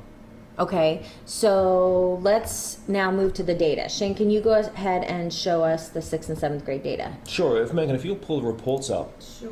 we'll go through it briefly and scroll to the top. Okay. You can see that for here between oh, I'm sorry, I just read September 1st to February 28, 2012 in this report here. Oh, okay, so just go back. So this is up till today's date, Up right? till today's, yes, okay, right. this is current data. Great. Okay. So it's 145 referrals for every single grade. You can see they're clustered around the 6th and the 7th grade. If you scroll down a little there, Megan, Sure. Sorry. to the next graph, you can see that the behaviors are they're disrespectful, inappropriate language, some harassment. If you scroll down a little, and they're all pretty much clustered within the classrooms. Yeah. Scroll down further. The times are around about 9:45 and 12:45, and scroll down a little further, and you can see that we think the motivations are primarily to get both peer and adult attention, as well as to avoid some tasks. If you scroll down a little bit more, Megan. I think that's it, yeah. That's it. Okay, great. So it looks like we're really clear on who's doing what, when, where, and why they're doing it. And our solution then was to review the expectations with those kiddos. Are there other things that, and our goal, we haven't quite met our goal yet, so are there other things that we want to do to help meet our goal? Are there things we can put in place? Why don't I keep checking in with the 6th and 7th grade teachers weekly, just to make sure everything's going okay. Okay, and Anne, that sounds great, Katie. And Anne had mentioned the daily double. She had, it is something that we talked about doing, but it really didn't get implemented, and that's on me. So I will make sure that the daily double goes ahead and gets set up. I do have concerns. I'm not sure if we're going to be able to get the teachers on board with implementing that consistently. Okay. It's just something to keep in mind. Yeah, that is good. And so we need to, that's probably something that Chris can follow up on with the teachers. Yeah, I'll ensure the staff use the routine. Okay, good. All right, so. Should we come back and talk about this maybe next meeting? Should we follow up on these goals? That sounds really good. So we have our problem statement, we've got some solutions for it, and we know what our goal is. So yeah, we'll come back to it. Good. Great. All right, so momentarily, we are going to get into our breakout groups again. And we have another Jamboard that lists out the following questions. Again, so we want to identify, what did the team do well? And then what are the team roles that were presented in the video? So we're going to spend about 10 minutes on this activity. And again, momentarily, you should see the breakout rooms pop up at the bottom of your Zoom screen. All right, everyone, we're just waiting for folks to come back from the breakout rooms. Welcome back.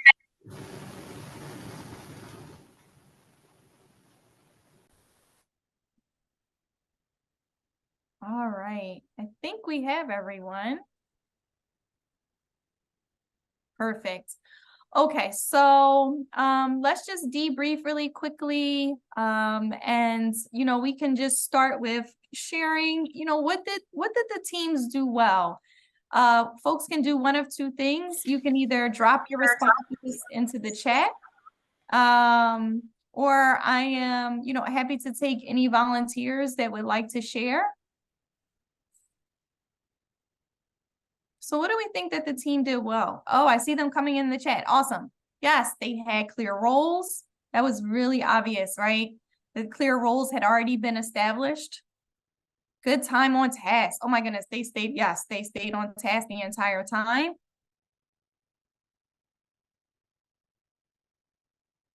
Database decisions, absolutely. So they were using data to make decisions. I see them coming through. It was data-driven. It was fluid. Oh, I love that. Yep. They were prepared, right? Because a lot of work went into before the meeting even started, right? There were certain things that, folks on the team knew that they had to accomplish before even coming together. The use of tech for statistics and the use of graphs. Absolutely. It was so funny. When we were meeting with the other cohort, they said the same thing. They said, who is the data analyst? It's like, who's that guy? Can he come to our school? But absolutely. And we know that data can feel very, very overwhelming. But again, we'll be a part of your teaming process and we'll be helping you, so whoever is kind of in their role will be supporting them. So you're not alone. Yes, acknowledgement of others' ideas and feelings. Oh my goodness, Angela, that is such a great point. I don't think anybody's pointed that out, but you can clearly tell that there was a mutual respect, right, amongst the group. That was such a great point. I think somebody already mentioned this too, that there were team roles, but what roles were clearly identified? We know that the data analyst for sure. What other roles were present in the video?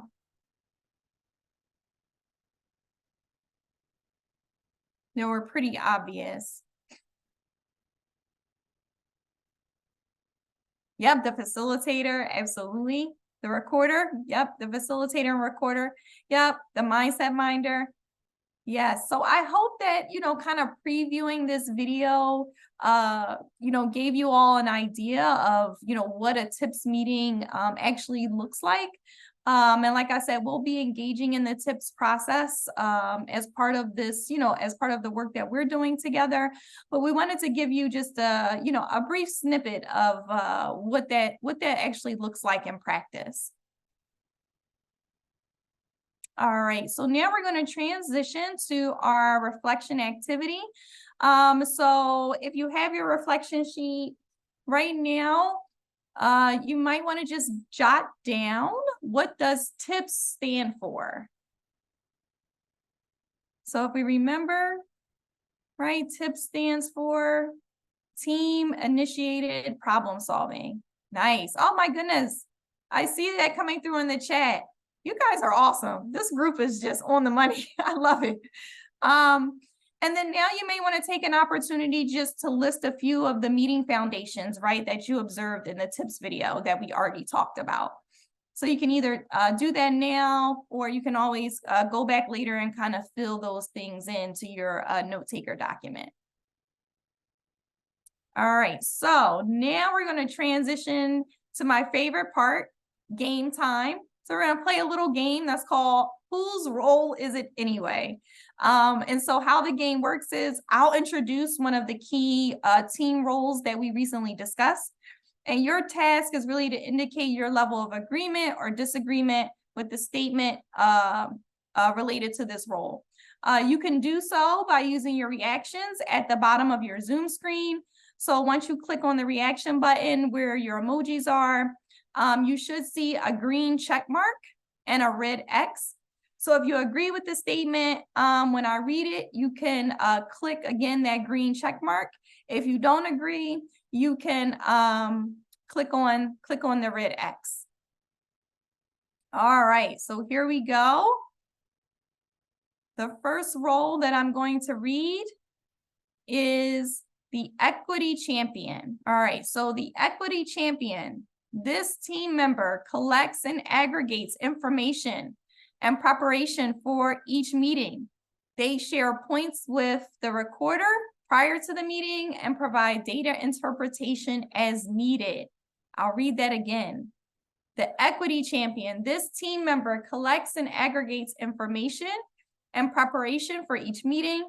They share points with the recorder prior to the meeting and provide data interpretation as needed. Do you all agree or disagree? Agree or disagree? And again, you can even type in the chat too, if that's easier for folks. You can type agree or disagree in the chat, or you can use your emojis. Oh, I see some of the responses coming in. Thank you all for participating. Again, so you are correct if you said disagree, right? The correct answer is the data analyst, right? We know that the equity champion keeps equity and inclusion at the center of all meetings while analyzing the data and helping with the problem-solving process, right? And implementing strategies to ensure that all students' needs are being met. All right, team role number 2, the timekeeper. All right, the timekeeper. So the timekeeper monitors the group's adherence to the agenda.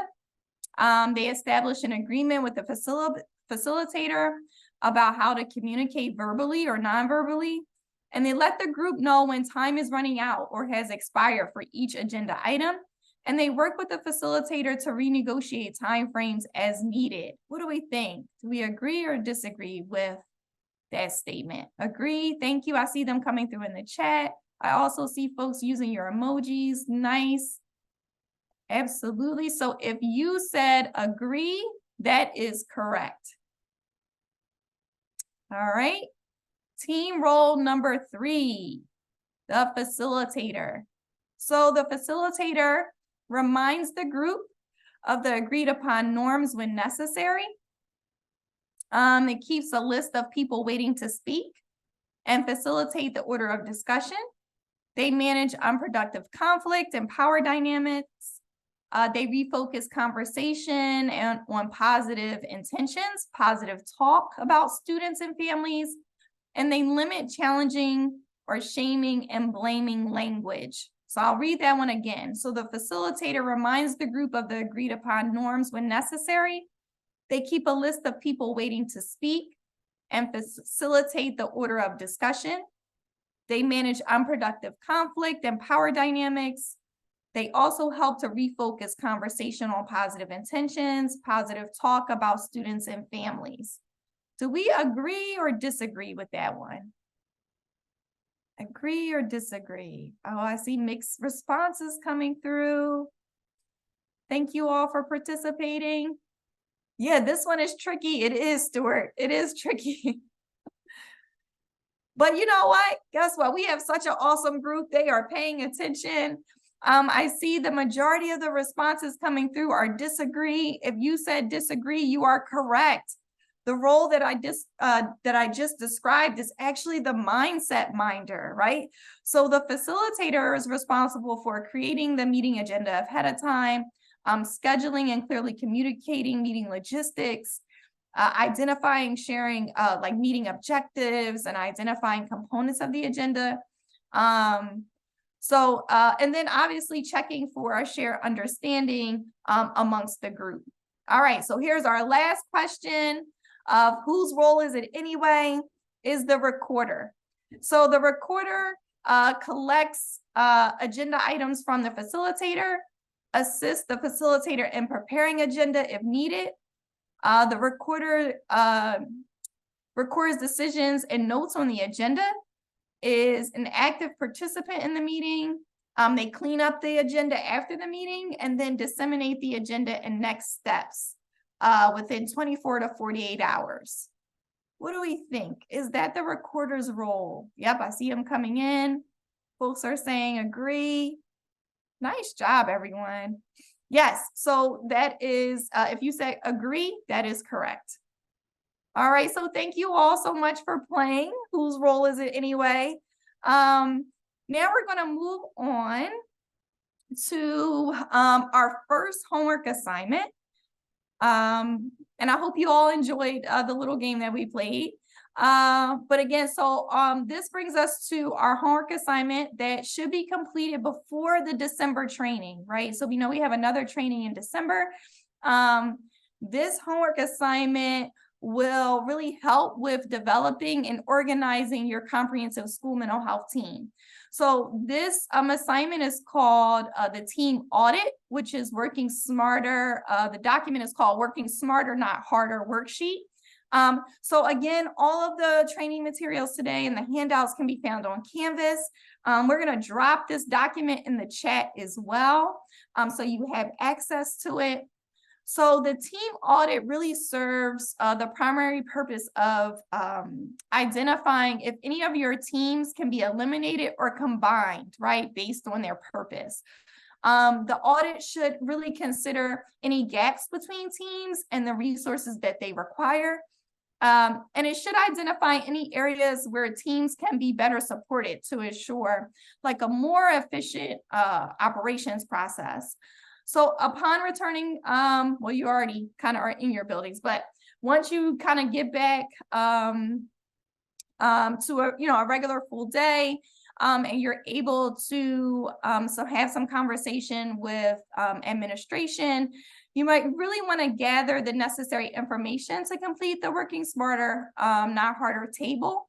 And so based on the information that you're able to gather, determine what teams can be combined or even eliminated. You may have a team that's just been around for the last 10 years, but it's not really active, right? So again, what purpose does that serve? It may be time to now eliminate that team. Also consider, how can you infuse comprehensive school mental health into your current teaming structure that already exists? And then, like I said, the leads, you all should really touch base with your administration, to confirm your comprehensive school mental health team members, and really thinking about, who would be best to serve in those roles that we've just identified. If you look at page 5 on your note taker document, you will find a list of all the team roles and their definitions. And you'll also find a detailed explanation for completing the Working Smarter, Not Harder worksheet. One of the other things I want to also mention is, and I know we said this before, but even when, really putting your team together, don't forget to consider parent, community, and students whenever possible. And again, we have on the screen, this is actually the worksheet, again, that you can use to complete this activity. Again, the audit tool you can use to identify active teams. And then once you've completed this document, we just ask that you share it with your Rutgers consultant, again, before the next training. And now, well, let me just pause for a second, make sure that folks don't have any questions about that assignment.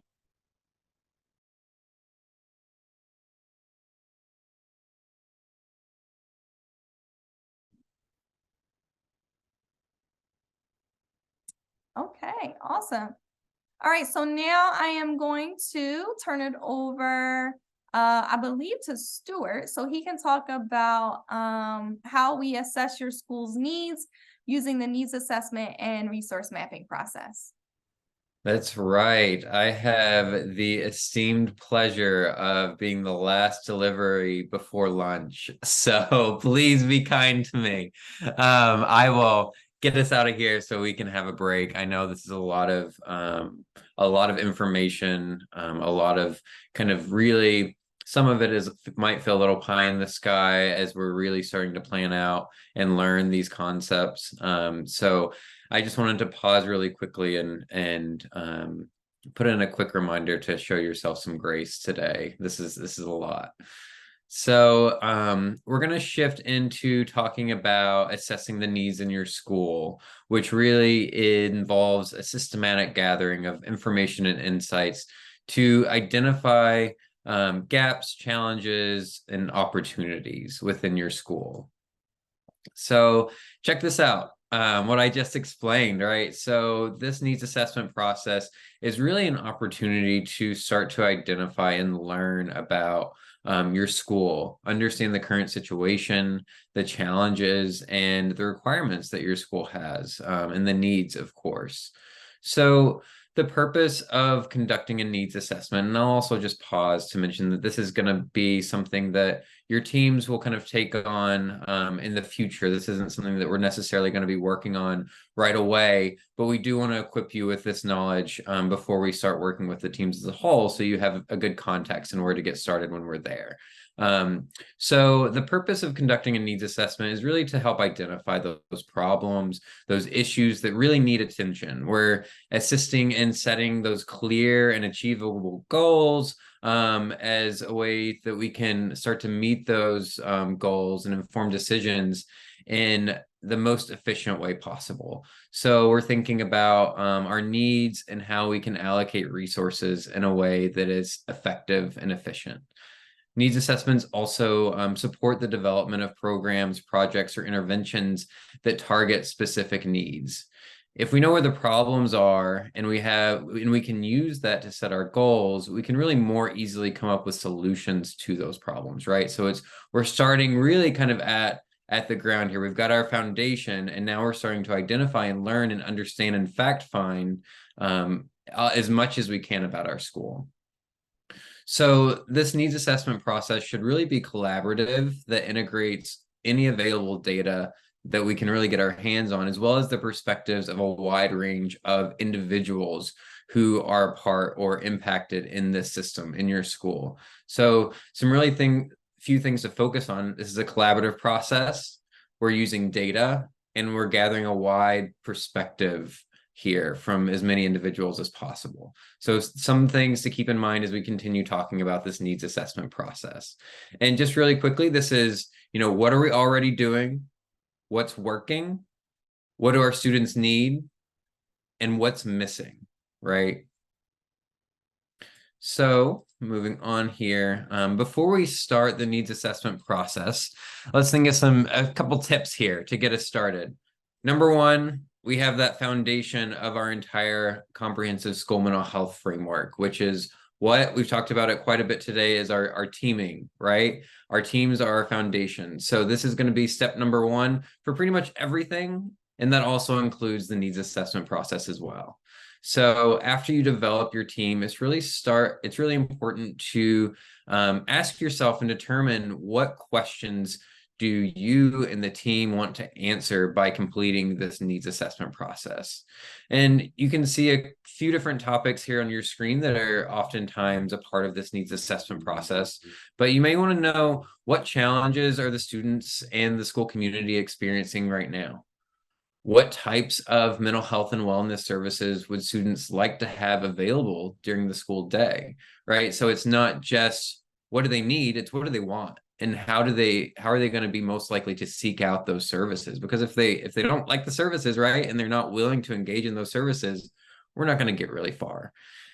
We're also wondering, how do they feel about what's already being offered? So it's likely you already have some supports or many supports. How does your school community and your student population that's being served feel about those supports? Also, do you want to know how well these supports are working? Using that data, do we see that these are making the changes that we need? Are they addressing the needs that we're finding that our students have? Are there other gaps in these services that the existing services are not really addressing?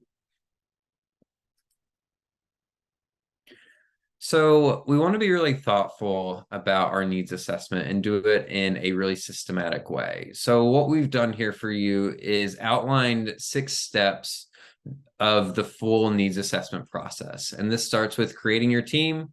We talked a lot about teaming today, and this takes you all the way to conducting that resource mapping.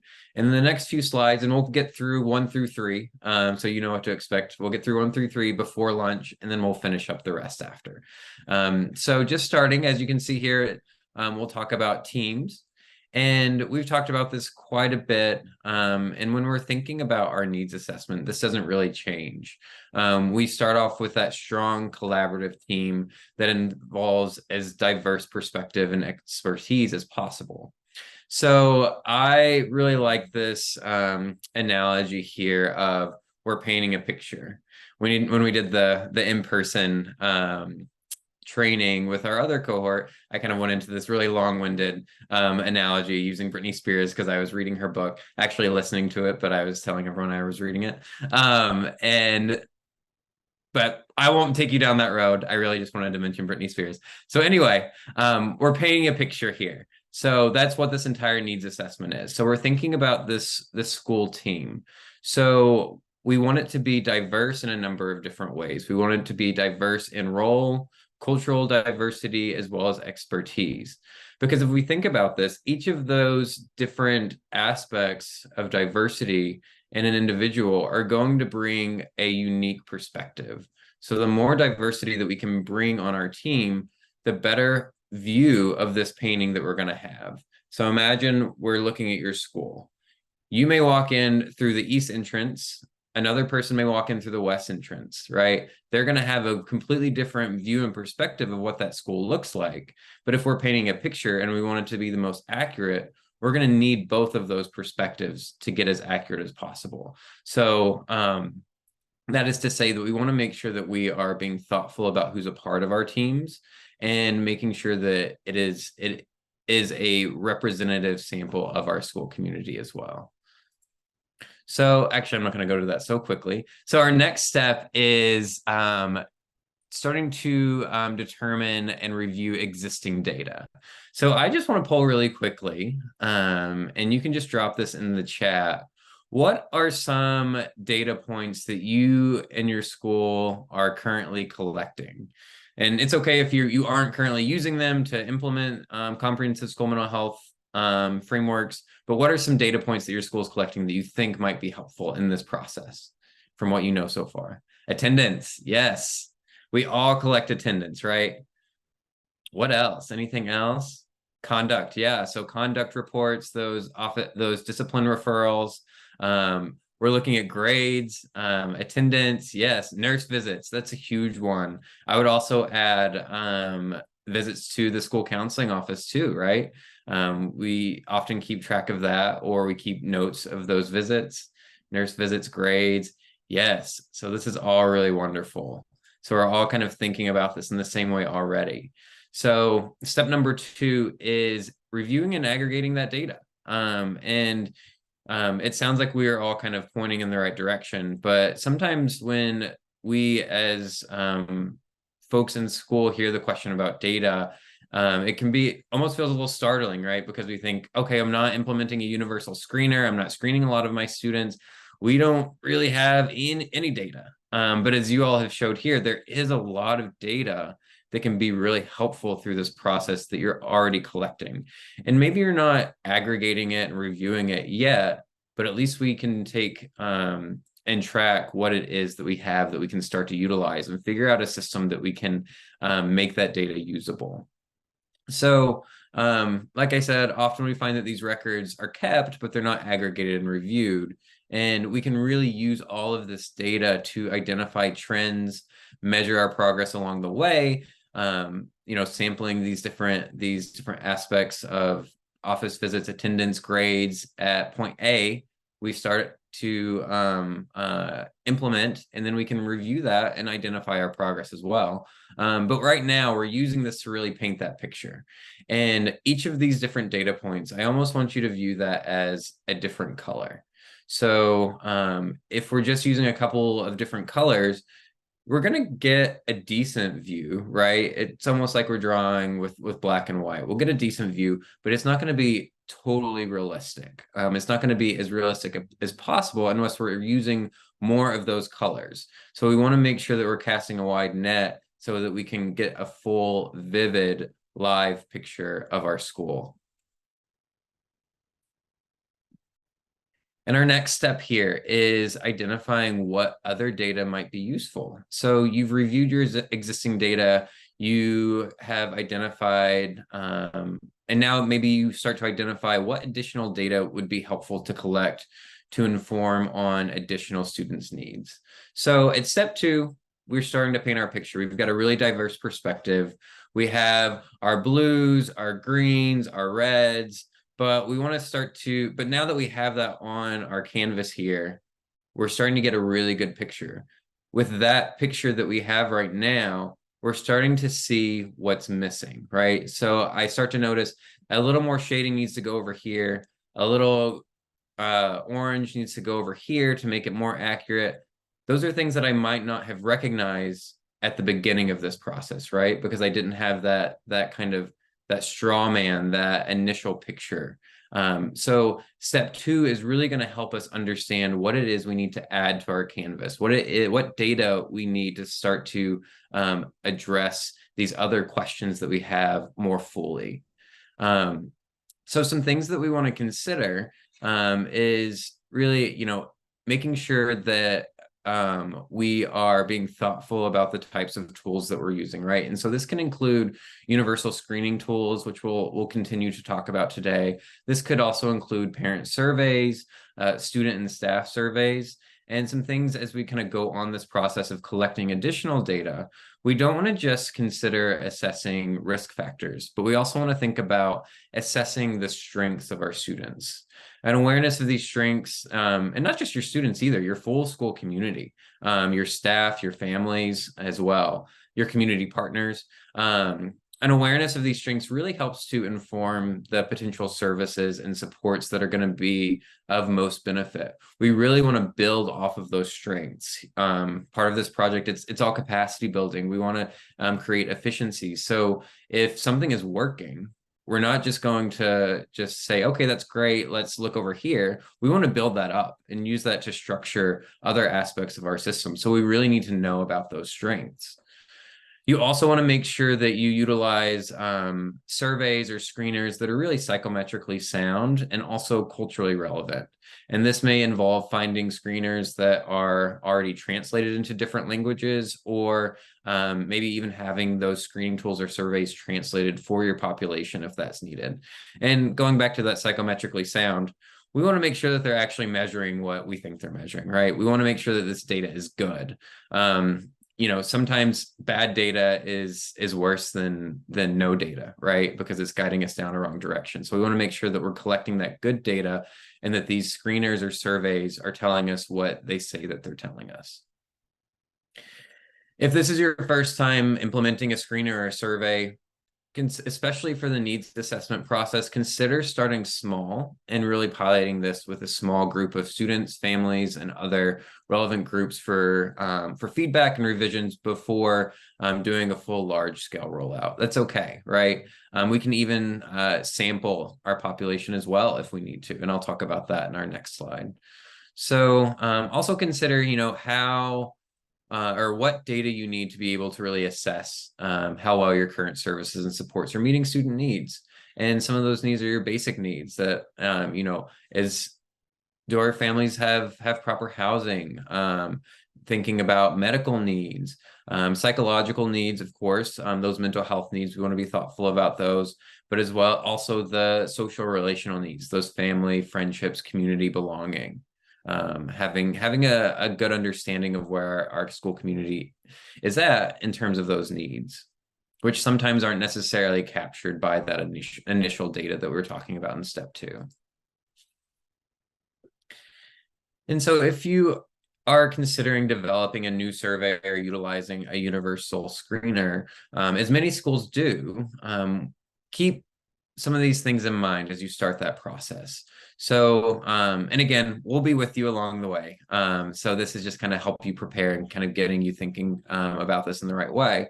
But you want to make sure that your survey, whatever you're using, is developmentally appropriate, right? So if we are surveying our students and your building is a K-8, our 8th graders are at a very developmentally different level than our kindergartners, right? So we want to be thoughtful about that when we're creating our survey. So in this situation, you might want to create 2 different versions of the same survey, one for K-3 and one through 4-8, right? And consider changing some of those Likert scales that you might have for 4-8 to smiley faces or frowny faces, right? For younger students to gauge where they're at and responding to different questions.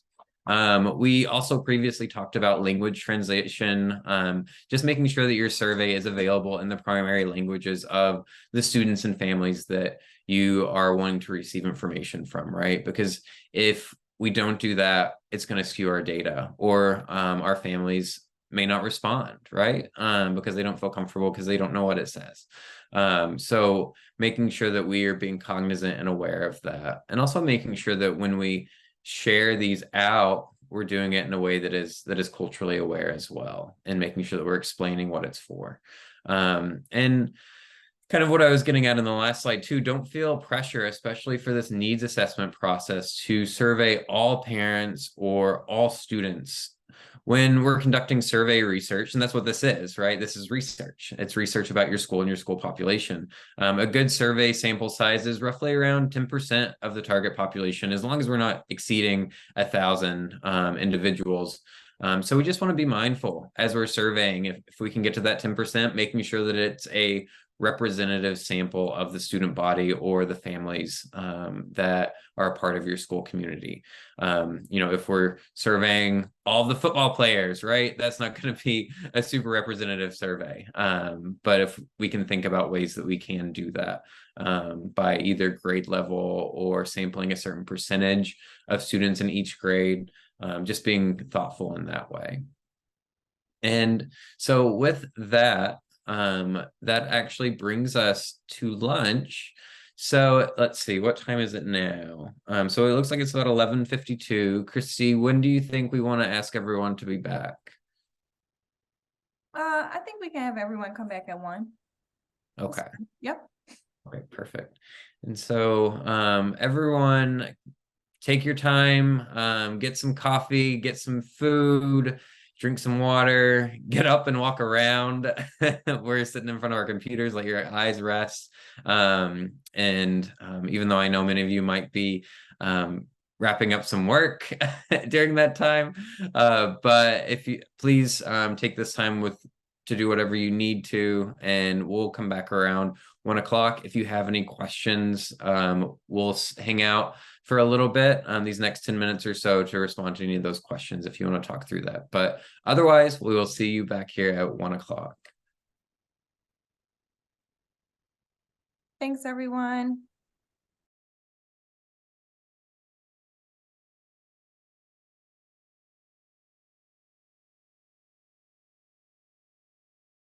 And early intervention strategies before those problems develop or worsen. Screening can help to identify concerns specific to certain grades, classrooms, or educators, even if you're including staff in screening assessments. And understanding these possible trends can be critical for providing equitable supports within a school. Screening can also identify students with highest well-being. So there's mounting evidence that asking students about their well-being and social emotional strengths, in addition to those psychological, distress and functioning, this can have several benefits, including enhancing students' sense of empowerment and self-esteem, and also to help reduce the stigma around asking youth about mental health within the school setting. Screening for both strengths and symptoms, I just want to mention, is called screening for complete mental health. And strengths-based approaches have been shown to be more acceptable to youth and families across cultural groups due to varying perspectives on mental health. So screening can also identify students who are in the most immediate need of mental health supports. Those are at risk for mental health, for serious mental health challenges or harm to self or others. And it's important to note that as part of any screening process, protocols must be in place to ensure that referrals to school and community mental health services are provided in a timely manner. And we'll talk more about this later, and that any student who may be in danger to self or others is further assessed immediately to ensure safety. And I imagine you all have protocols in place that you can call upon for these processes. And last, screening can also improve access to mental health supports. Identifying and addressing student mental health concerns at school improves access to mental health care for all students, including those who are traditionally underserved. So here we see screening can be, or universal screening can be thought of as having two key functions. So it helps to identify students or adults, in the case of staff members, in need and the level of need, for example, at risk or clinically significant, in order to create strategic multi-tiered plans to address all needs. Screening can also establish a baseline level of performance for area of need in order to determine later if the supports and services and strategies that you have in place are having a meaningful impact. So I want to review some critical steps in the planning and implementation of mental health screening in schools. And these include garnering or securing district or administrator level support, identifying a dedicated team or subcommittee within the existing school mental health team, assessing resources, logistics, and potential barriers to administration, considering this consent and assent process, which we'll discuss also in just a moment, developing a data collection, review, and management plan, choosing a screening tool based on school or district goals, needs, and resources, and determining a system for further risk assessment, triage, and referral based on those screening results. And I want to emphasize this step because it's so important for schools to be prepared in this regard. And last, starting with perhaps a pilot or a small scale effort to ensure a successful process before scaling up. You'll hear us repeating this over and over again, the importance of really a trial run to try these screening processes out with a smaller group. Okay, so moving on to assessing resources, logistics, and potential barriers. I can't emphasize enough how important it is as well to make sure you really plan for the screening process. And there are some essential questions that are important to consider. So one being who will be screened. The screening team, again, may and should consider a small pilot with a smaller number of students in one classroom, for example, in order to troubleshoot any difficulties and gather feedback on the effectiveness of the screening protocols in place. And piloting, you can consider a small group of students in one grade or even one classroom. Also thinking about whether data from students, teachers, parents, or some combination of these sources should be captured. And that can be informed by factors such as the level and type of data that are being collected, student age or development, and also feasibility. I want to say that utilizing more than one screening source, for example, students and teachers or including parents, that can really help to provide a more comprehensive picture and help to increase confidence in findings. But you do have to weigh this out, in terms of feasibility and the challenges of collecting data from all those sources. Also, how will the screener be administered? So paper and pencil or an online screening tool or platform such as Qualtrics or Google Forms. There are pros and cons to each of these, although I have to say that online tools are also often way more effective and efficient. Other considerations include when and where will screening take place. There can be real challenges around availability of space and time that doesn't cause significant disruptions to instructional time. Input from teachers and even parents and guardians can really help to inform decisions in this regard. What school personnel will administer the screening? Teachers and paraprofessionals, for example, can be helpful with classroom administration. However, staffing shortages and concerns about student privacy are certainly important considerations, which brings us to how student privacy and confidentiality will be ensured. Current systems might be in place to collect and manage other sensitive student data, and that might be particularly useful in determining how to protect student privacy and confidentiality in this regard. So it's important to plan what student support personnel will be available to respond to any needs that may arise during screening. Some students, for example, may respond negatively to certain screening items and require immediate attention to help address any concerns.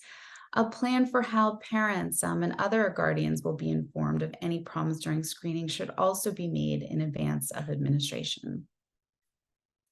And once screening has been administered and examined, are school and community mental health or other services, again, in place to support potential interventions or referrals following screening? When coordinating follow-up surveys or, follow-up supports, it's important to ensure that recommended school-based and community-based programs have the capacity to welcome new referrals in a timely manner. And then how will your screening plan be communicated to students, staff, families, and other relevant stakeholders? All school staff involved in administration and follow-up should receive clear communications about the details of the screening process and plan. Last, and again, questions around data management are really critical, and it's important to consider whether and what existing data systems are in place where screening data can be housed and integrated.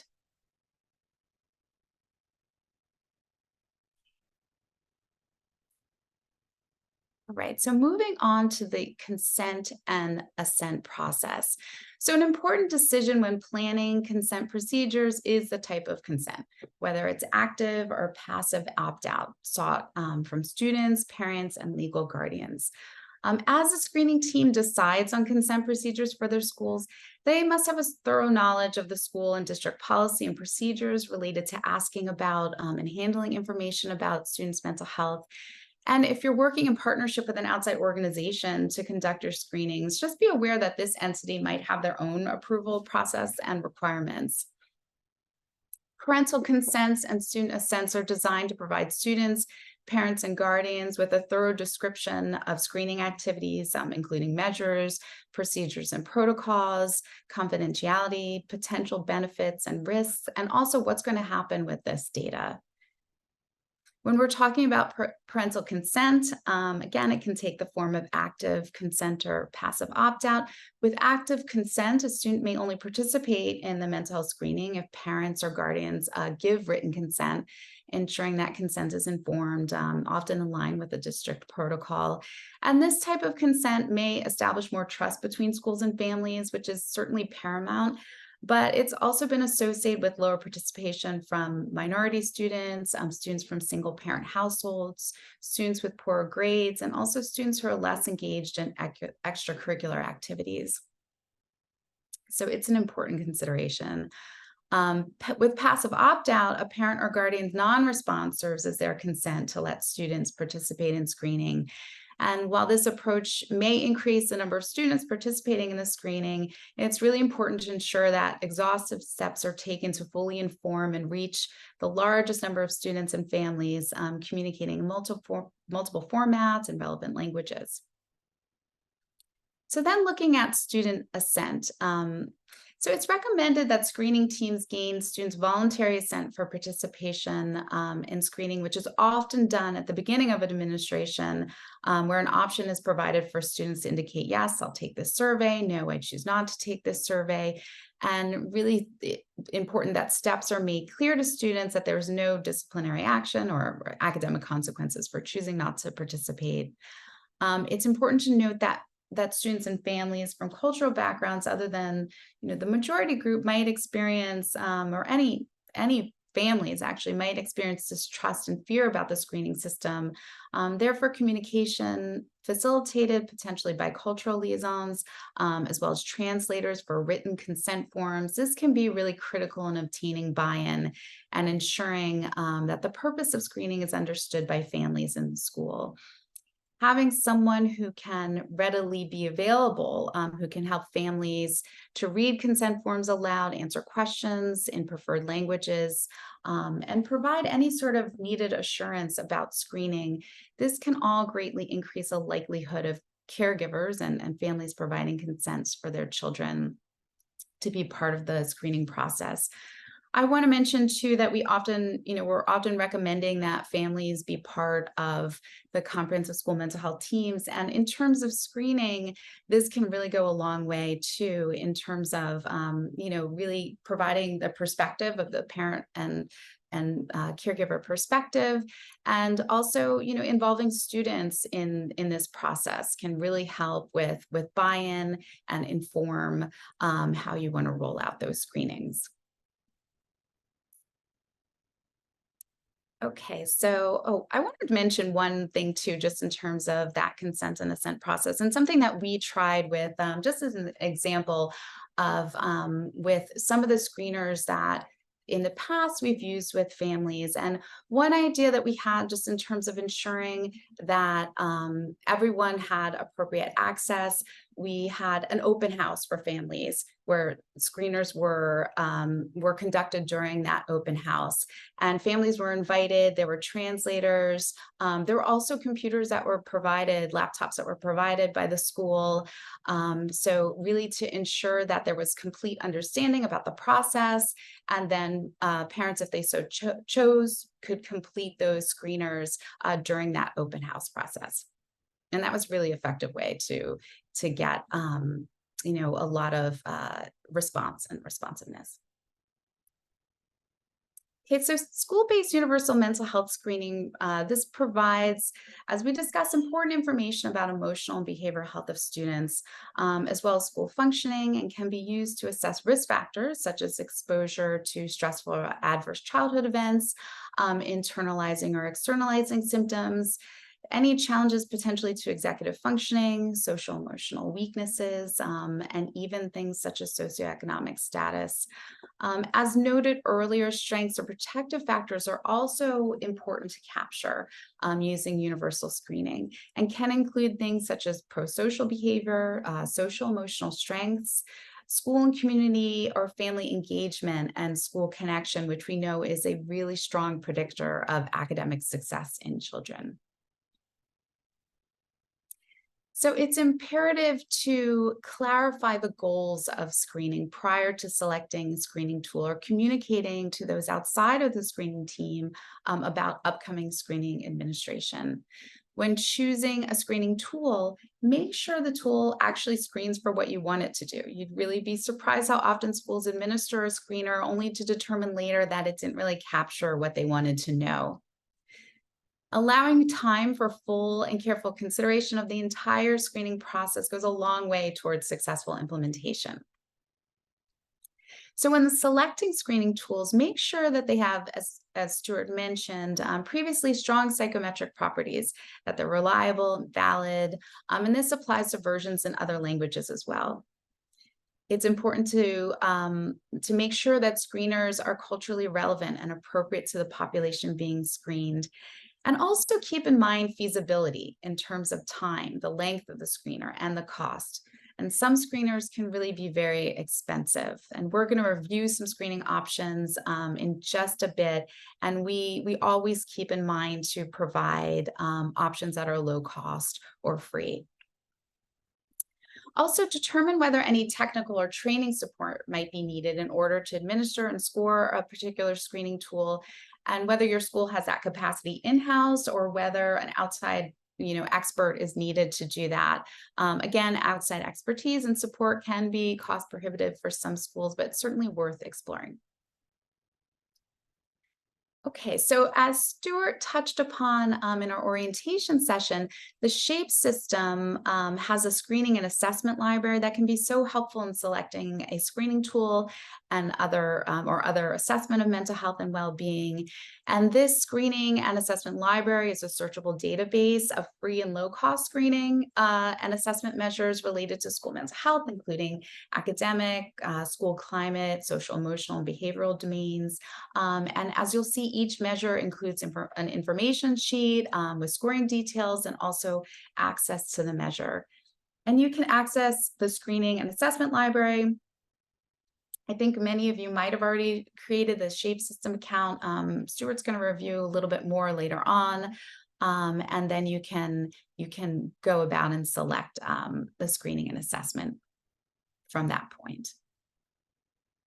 Okay, so here are some examples of screening or assessment tools spanning K through 12 that you may want to consider in terms of measuring social, emotional, and in some cases, academic competence. So there's the Social, Academic, and Emotional Behavioral Risk Screener, or the SABRS.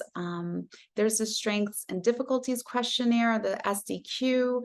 This has the benefit of being free. It's well established and translated into over 90 languages. There's the Scale for Assessing Emotional Disturbance, and also the Social Skills Improvement System. You'll see here the age and grade range, the type of the screener, again, time to complete, number of items, and also who's the designated reporter of these screeners and the areas that are being assessed. I want to also mention another screener that you might want to consider, and that's the BASC-3, the Behavior and Emotional Screening System, or the BASC-3 BESS, which can be used in conjunction with the BASC-3, which many of you might also already be familiar with. There are also some disorder-specific screeners. You might be familiar with the PHQ-9, which is a depression screener, or the generalized anxiety disorder screener, the GAD. And this isn't the last time we're going to be talking about screeners. So I just want to mention that we're going to revisit this again in future trainings and also in the work that we're doing with you one-on-one. So there's going to be plenty of time to talk about universal screeners. Okay, so now we're going to continue with our needs assessment, action steps following teaming, reviewing existing data, identifying other useful data sources, including universal screeners. And then here we're at step 4, which is analyzing the resulting data and determining patterns. So you want to use your data to look for common problems. Review where problems are occurring. You can look at which grade or grades, groups of students that might be impacted the most.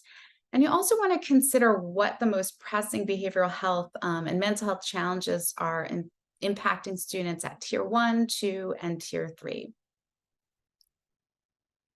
One of the last parts of the needs assessment process is conducting a gap analysis. Here we are at step 5. So a gap analysis is a process of identifying gaps between student needs and available resources. And once gaps are identified, using a gap analysis worksheet can really be helpful for school teams. We offer an example of this worksheet on the next slide. So this gap analysis worksheet will help your team document needs, current resources, and any gaps between needs and resources. This resource can also help your team prioritize needs and create a plan for addressing any gaps in programs and services. So I would suggest considering the following when completing the gap analysis worksheet. Think of moving resources to be more efficient. Look for any overlap where multiple resources may be addressing the same need when not necessary. Add new resources to fill existing gaps. Consider resources within the school as well as supplemental resources from outside the school. And also consider removing resources that don't seem to align with any identified needs. And this can potentially lead to a reallocation of resources or net savings, as well as a more efficient use of school professionals. And be sure to consider replacing resources with evidence-based or evidence-informed practices that address identified needs if that's not already something that's in place. Okay, so we made it to the final step of the needs assessment process, developing a resource map. The needs assessment process up to this point helps to identify pressing needs and challenges in the current system. And then a resource map can offer a clear representation in a list or map of resources in the school or community that can be used to address the needs that have been identified. So resource mapping can help to better connect schools and community partners and can also enhance communication and collaboration between them to better meet student needs. And there are several steps in developing your school's resource map. And those include determining the audience of your resource map. Will this map just be used internally for staff, or will it be made available for parents and community providers, which we would recommend? Identify the categories you would like to map. We'd recommend using the MTSS framework, and we're going to give you an example of a map using that framework when developing your resource map. Don't forget to add any new resources that you identify through gap analysis. Create your resource map and determine what resources will be aligned and integrated. And lastly, make your resource map easily accessible for your target population. So this means displaying it on the district website, in a parent center, in your staff lounge or main office. If there's a teacher or staff online hub, making sure that all stakeholders have access to the resource map is really critical. Okay, so we're going to pause here after all of this information that has been presented for a few reflection questions around the needs assessment process, and specifically as it relates to data collection. And again, we encourage you to use a note-taker reflection handout that we provided to capture any of your ideas or thoughts related to the following questions. Number one, what existing data do you currently collect in your school that could be useful in assessing student and staff mental health needs? And then are there any types of data you're not currently collecting, but you think at this point might be useful? And then I'm just going to give you all a few minutes to think through these questions.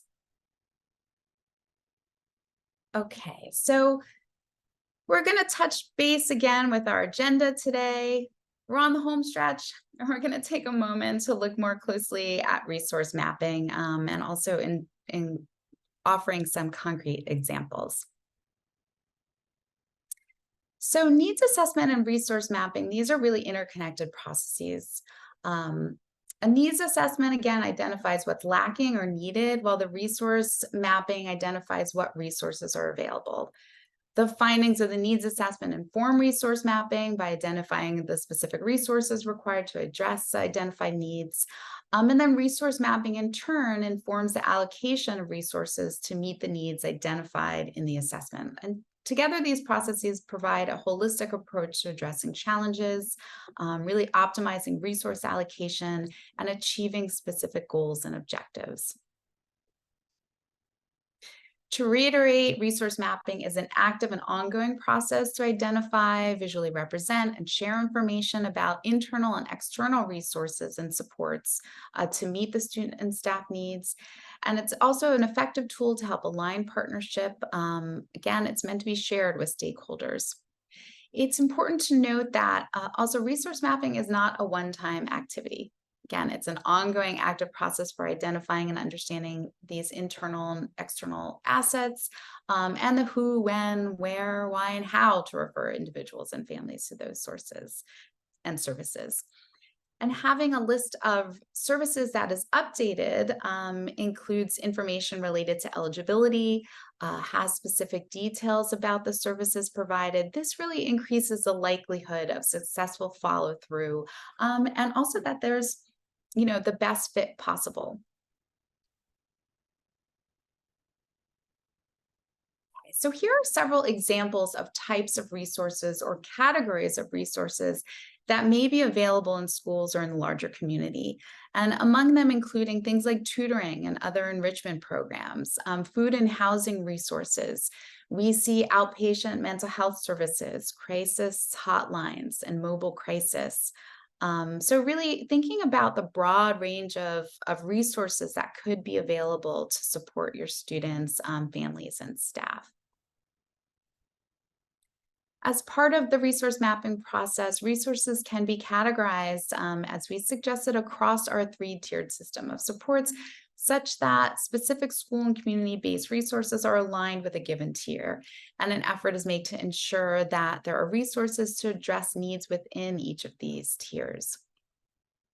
And we're going to show you an example here of a resource map template that can be used to identify your mental health supports across each tier.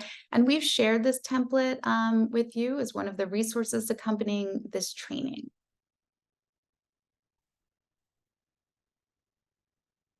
On this sample of a resource map, we see the service provider, an overview of their offerings, there's the tiers, the resource targets, as well as the referral criteria. Again, it's important to note that the resource maps are dynamic documents and they're reviewed and updated on a regular basis. Lastly, here are a few tips for consideration when developing your resource map. So consider reducing or abandoning those services and supports that lack evidence of any impact. We want to make sure that we're not, keeping services and supports in place that really aren't having our intended effect. identify areas of overlap or any sort of misalignment with needs, and then make sure you're correcting for that. To reiterate, revisit your resource map twice a year, we would suggest, for updates and edits to it. And make sure your resource map is easily accessible to your school community. Again, post it on your district's website, have copies readily available, and also be sure to translate it into other languages if that's something that would be helpful and necessary. So in terms of cultural considerations, when seeking partners for services and supports, it's just important to ensure that they're committed to diversity and inclusion and can be culturally responsive to your school, your specific school needs and demographics. Organizations should prioritize cultural training and ongoing education to ensure that their staff and partners are equipped to provide that culturally sensitive and relevant care and support. This approach, it certainly not only benefits individuals from diverse backgrounds, but also contributes to a more inclusive school community. Okay, so now we're going to take some time for a resource mapping exercise just to get you started in this process. And we're going to focus only on Tier 1 or universal supports. So if you have your fellow school mental health lead by your side or nearby, working together on this exercise would be wonderful. And what we're going to do is try to identify what Tier 1 internal and external resources, both within the school and in the community, are available within your school community. Resources or supports that may be available for all students, staff, parents, and families. So we're just going to focus on Tier 1 here. And we'd like you to list these out. You can either do that using the MTSS resource map template that was shared on Canvas that you might have access to right now, or a piece of paper will do too. And then think about the setting in which each of these resources or supports occurs, whether it's in the school, home, or community. And we're going to take about, I guess, 5 to 7 minutes or so for this exercise. And then once you're done with listing your Tier 1 internal, external resources and their settings, we're going to share a few examples with the larger group.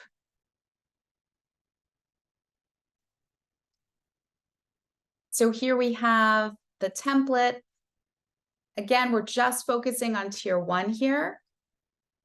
And we're going to focus on the offerings that occur within the school, home, and community.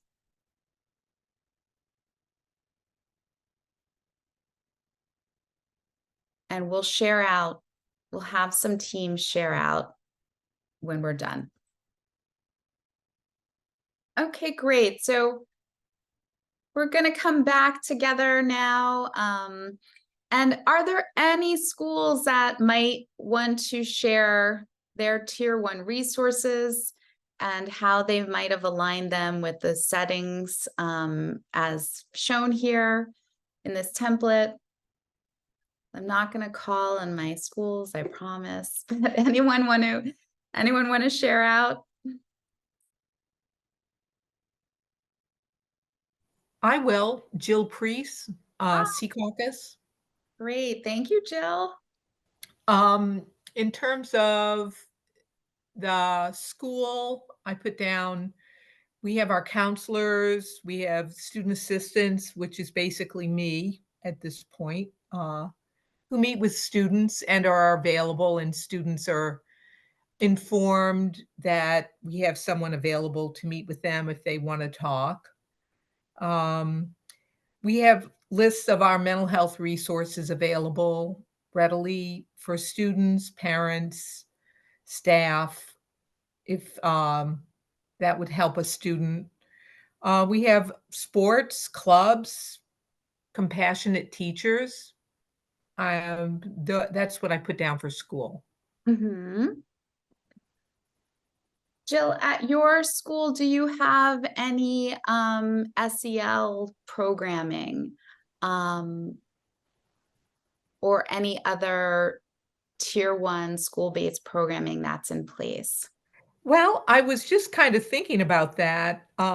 Nothing in our middle school, we have discussion groups put on by the counselors for students to talk about mental health. In the high school, I'm thinking that some of our clubs are secondarily taking on that role, such as we have our Healthy Lifestyles Club, Okay. which is very well populated. And I think it serves as that function, but it's not defined as serving that function. Okay, so I hear the extracurricular activities, and then you had also mentioned, even some offerings at tier 2 and tier 3. So great, thank you, Jill. Anyone else have any want to share any of their tier 1 supports and services in the school, community, or home? Hi.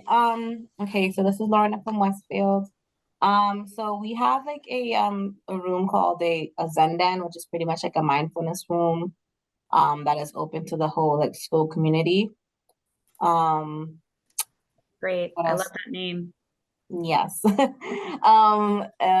also have well, we started doing this year, but we do something called Thursday Table Talks, where we have like programming for each month, and we do it on a specific topic, and that's open to the whole entire school. Let me see. I think it's just about it. We also use our morning announcements too, so. Excellent, thank you. No problem, thank you. Thanks so much for sharing. Okay, great. Thanks so much. I hope this is a helpful start to the process. We're going to pick up in our December training, talking more about tier 2 and tier 3 supports and services. And so we're just getting started in this process. And thanks so much for those who shared. And I'm going to turn things over now to Stuart, who's going to lead us in a speed friending exercise. Yes, I do want to briefly, I was recently meeting with a school that was sharing that one of the tier 1 programs that they have is they hold a mental health and well-being resource fair at their school, which is including both the community and the students to share, and allowing community partners to come in and share kind of the services that they have. I thought that was a really wonderful program and service. So now we are moving along here, and we're going to shift into kind of a little bit of a combo here of a breakout / a break. So breakout break. We are really excited about this project for a number of reasons, but I think one of the things that we've heard the most from you all and others in the field is that it is really hard to, really know what's going on with others, that are in this same field and what they're experiencing, what they're doing to kind of address some of the challenges, and getting the opportunity to talk with you all in these sessions and also kind of individually. It's very clear that we're all experiencing a lot of the same challenges. So we want to make sure that your participation in this project also includes a lot of time to get to learn from one another, get to know from each other, have those professional relationships and bonds to help kind of that mutual peer support. So, this session was intended to be in person so we could start to solidify those wonderful relationships a little bit more. But we do want to take some time to split back into our breakout groups that we've been meeting, and hopefully you've started to already get to know each other a little bit more and become acquainted with each other. But we're going to have a 10-minute break here. So I'll give us kind of our return time after I describe what this exercise is going to be. So what you're going to do is we're going to split you into these groups, which I think has already started, and just move around the room, reintroduce yourself, and share your name, your school district, your role, and then one fun fact about yourself. A fun fact about me is I also teach a spin class, always on the bike. So something fun, something interesting. I also have 2 cats, 1 new kitten, right? So keep it light, keep it fun, get to know each other. And then once you do that, share your contact information so that you can be in touch with each other outside of these sessions. We really want each of you to have 1 or 2 buddies in this group that aren't a part of your school. So I'm going to recap that really briefly. Your name, your school district, your role, 1 fun fact, and then identify 1 or 2 people that you want to share contact information with that are going to be your school mental health buddy for the duration of this project. Were there any good fun facts? What is a fun fact about you, Jill? I'm an opera patron. Oh, really? Yeah. That's lovely. Yeah, that's a big part of my life. That's a great fun fact. It is.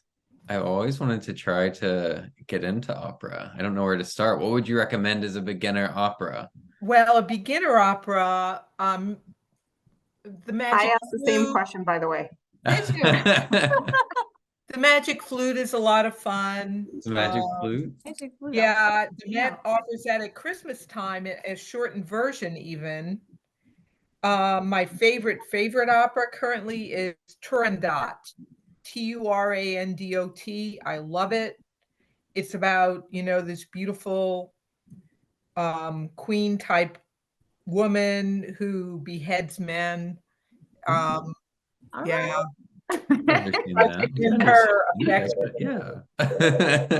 Until she finds her prince, and then it all works out. Yeah. Sounds like a real Game of Thrones. Yeah, kind of. Nice to see that adapted to the opera. Right. And no dragons. No dragons, yeah. Unless they're singing falsetto. Yes. Counter tenor. All right. Welcome back, everyone. Hopefully you had a moment to get to know your colleagues here today a little bit better, find out something new, find some shared interests, and exchange some contact information. If maybe you didn't get a chance to exchange contact information, feel free to direct message in the chat and request that or share that. That's no problem at all.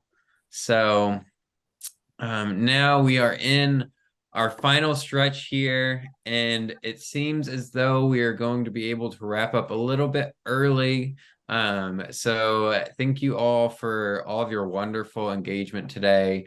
And so what we're going to shift into next is a little bit of a deeper discussion about the SHAPE system. And Alicia had mentioned this in her universal screening portion today. They have that assessment library. And we discussed this as well at the orientation. If you don't recall, that's okay. I also just wanted to quickly mention that there also is on Canvas a quick guide or a tutorial video of all of the kind of nitty gritty, like how to log in, how to create an account, all of that. I recorded it. It's me. I'm sorry it is not super exciting or fun, but it's only 12 minutes. Just make sure you have a really big cup of coffee or tea right before so you make it through. But that'll be a really good resource of logging in and everything. And just really quickly, and you can just put this in the chat if you'd like. How many of you have either before this have used the SHAPE system, or since the orientation have had a chance to check out the website and or create an account? Or maybe the response is, I still don't really know anything, which is totally fine. So just drop in the chat just so I kind of know where we're at as a group. Just kind of, all right, Jill, thank you. Have not, totally fine. Check out the account. Yeah, create an account. Wonderful. Check out some of the screening resources. Oh, you're starting to use them. Oh, that's great, Stacy. create an account, but have not explored it yet. All right, so we've got a good mix. We've got a good mix. Set up an account, have not. Yeah, so it almost seems like we're split pretty evenly. So that's really helpful for me to know. And do not worry, wherever you're at in this process, you're exactly where you should be for now. So just as a quick recap, the SHAPE system is an acronym for the School Health Assessment and Performance Evaluation System. And this was developed, as you can see here, by the National Center for School Mental Health at the University of Maryland School of Medicine. And this is a public access web-based platform that really allows individuals, schools, districts, place to identify resources or utilize resources, as well as kind of monitor quality improvement for advance the high quality of school mental health systems. So there's a couple of different aspects to it that we'll kind of dive into today. But the main aspect that you want to know is, number one, there is the National School Mental Health Census. This is the school mental health profile. This, when you create an account, you might get a pop-up. I mentioned this in the tutorial as well. So you don't worry about it taking too many notes on this, but the school mental health profile, you might get a pop-up. You do not have to complete that as a part of this project. If you want to, it can be a nice added bonus. It is much briefer than the quality assessment that I'll discuss that we will use. And it does go back to the National School Mental Health Census, which the National Center utilizes to develop out some research that they do, which is a really wonderful thing. But for this project, there's no pressure that you complete the school mental health profile. There is also, which we'll discuss most in detail today, the standardized performance measure called the School Mental Health Quality Assessment, the SMH-QA. And this is that really in-depth domain by domain assessment of your school mental health programming. And we'll talk about that at length. But there's also a number of different resources, a number of different libraries like that assessment library that are also on SHAPE. And to get there, it's just the shapesystem.com. That might have been included in the chat already. Also, if you just go to your web browser and search the SHAPE system, it's typically, at least for me, the first thing that pops up. That's how I always go to it. So SHAPE, in pretty much all of its different capacities, utilizes 7 different domains of comprehensive school mental health. And you'll notice that a lot of these are very similar to much of what we've discussed today, and we'll continue to discuss as we kind of move through our trainings and our work together. And so those 7 domains are teaming, needs assessment / resource mapping, screening, mental health promotion, services and supports. This is your tier 1 supports. Down here at the bottom row, it's starting with early intervention and treatment services and supports. That's going to be a combination of your tier 2 and your tier 3. Funding and sustainability, and then impact. And if you have had a chance to log in and maybe start to look around the quality assessment, this screen right here that you see will look very similar. When you log into your SHAPE account and go to the quality assessment, this is exactly what it's going to look like. So you would click Take Survey, and that will guide you through a set of questions that you'll respond to for that specific domain. When you finish that, you can view your report for that specific domain. And once you've finished all 7, it will aggregate a full report for you. And that's the full report that we'll utilize to help with goal planning.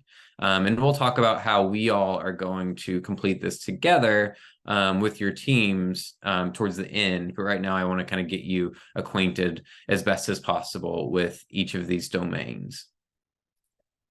So the first domain here is teaming.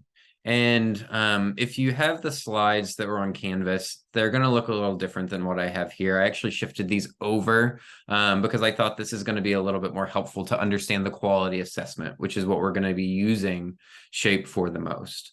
So the way that it is split up, so as you saw on the past slide, These are all of those domains.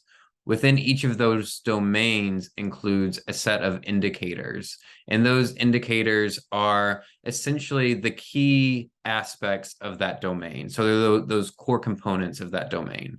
So when we're thinking about, for example, teaming, those kind of indicators are going to be having a multidisciplinary team involving students and families, including community family partnerships, promoting efficiency, addressing each tier of the multi-tier system of supports, and collecting and sharing data out.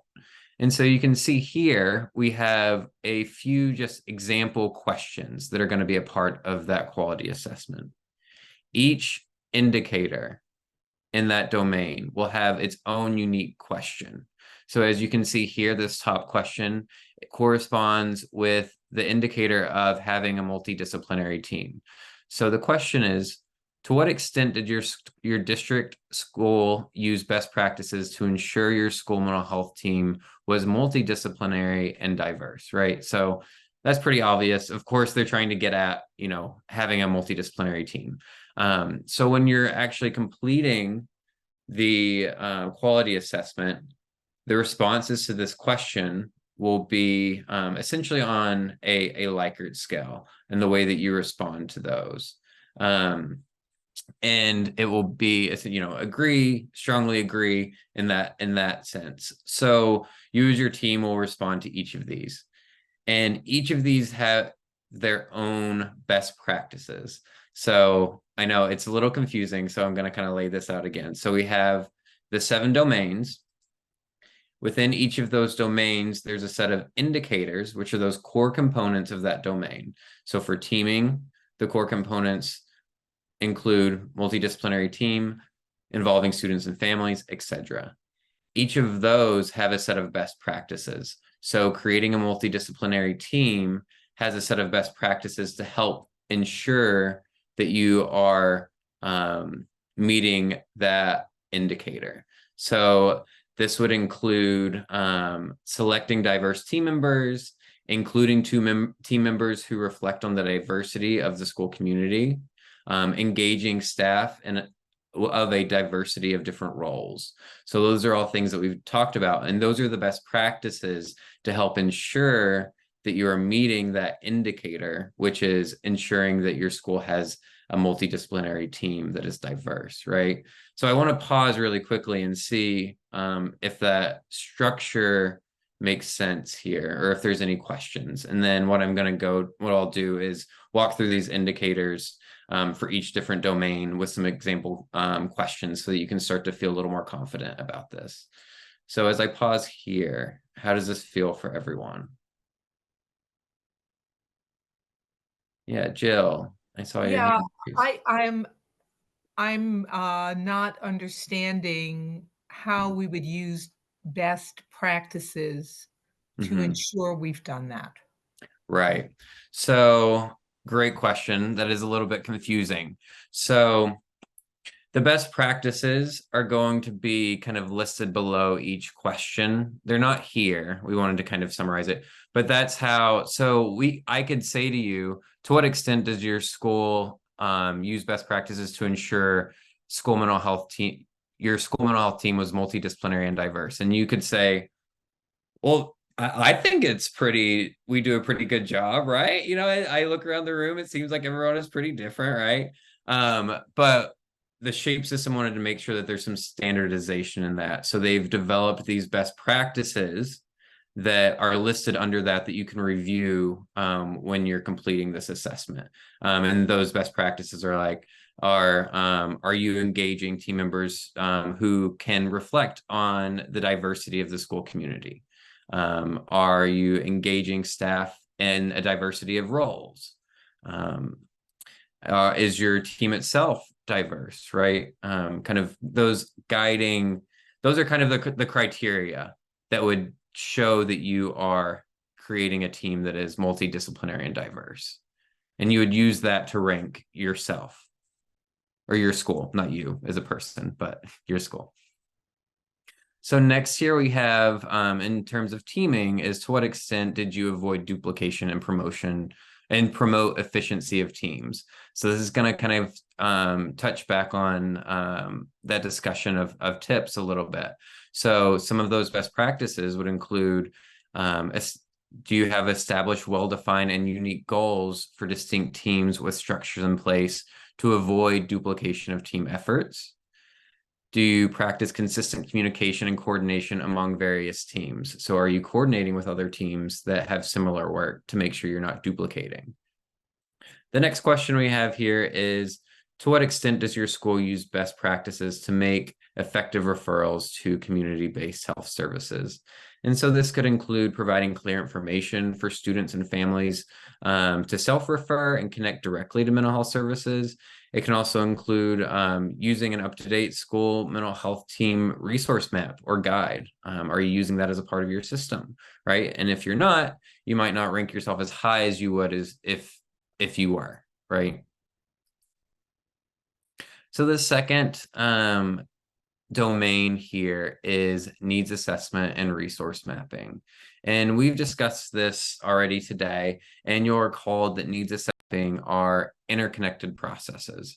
And the needs assessment really identifies what's lacking or what is needed, while resource mapping really helps identify what resources are available. The findings of a needs assessment inform the resource mapping by identifying the specific resources required to address identified needs. And the resource mapping then in turn, of course, informs the allocation of resources to meet the needs identified in the assessment. And so broadly, these indicators for needs assessment and resource mapping are checking to whether you are assessing student strengths as well as their needs, how you're using resource mapping to determine appropriate supports, as well as how well you're aligning your existing services with that needs assessment. And so you'll start to see that kind of reflected here in these three sample questions that I've pulled here. So questions that you'll see on the quality assessment in this domain include, to what extent did you assess student strengths? Inform decisions about selecting, planning, and implementing appropriate services and supports, really kind of looking at the development of that comprehensive needs assessment report, making sure that it's relevant and accessible. Also, kind of looking at how you inform how gaps can be addressed. And then finally, to what extent did your district school use best practices to conduct resource mapping or have access to an updated resource map or guide to identify existing school and community mental health services and supports? And I know that right now, this might sound like word salad a bit. As you're working through this, it will make a lot more sense. Right now, it's just kind of acclimating you to each of these different sections. So then the third here, we have screening. So we know, and we've talked about this a little bit today, screening for student well-being is really crucial for educational settings. It allows us to identify students who may be experiencing stress, mental health challenges, or other concerns. And it's really beneficial in that early identification. As you all likely know, it's sometimes really easy to identify students that are struggling and need support, and sometimes it's not, unless we're doing this screening to catch those students who don't seem so obviously in distress, right? And once we do this, we're also able to then make sure that we are referring students to the proper supports. If we know better or have more information about what that student is struggling with, what the challenges are, then we're going to be able to refer them to a service that is going to be most helpful for them, right? We know that not all services are, one size fits all. Of course, they're not. So we want to make sure that the services that we're referring to are a good fit for that student. And that's how the screening process is really helpful, is we take the time to better understand those challenges during that screening process. And so some best practices within the SHAPE system includes, including students, families, and community partners in the screening process, identifying screeners that are culturally relevant to you and your diverse school, ensuring that there's updated resources or resource list of services that is widely available.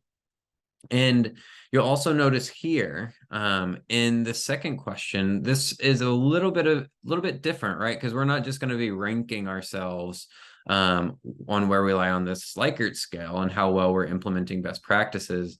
This is going to actually include some specific data. So I wanted to highlight that because while there's not a ton of questions like this, there are a handful of questions within the shape system that you will need some of that data ready to insert.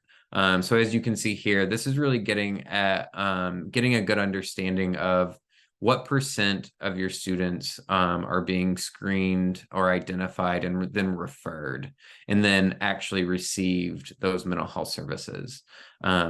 So just when your Rutgers consultant reaches out, we'll actually make sure that that information is provided, or that you're aware of what data you need to have ready when we complete the shape assessment together. But I did want to highlight that there are some sections that you will have to have some specific data prepared. So our next domain is mental health promotion at MTSS. And this is at MTSS Tier 1. And this refers to those universal strategies and supports that we've talked about quite a bit today that foster positive mental health and well-being for all students. And these strategies, of course, as we have learned, are preventative in nature and really aim to create a supportive and inclusive environment. And some of those main indicators include assessing school climate, as well as staff well-being, right? That is a part of Tier 1. It is often forgotten that it is a part of comprehensive school mental health. So I definitely want to highlight that. Staff well-being is a part of this. And it is a part of the quality assessment, right? Setting positive behavior expectations is another indicator for Tier 1. How well you are building healthy community relationships, reducing exclusionary responses to discipline, increasing mental health literacy, as well as supporting and training and professional development.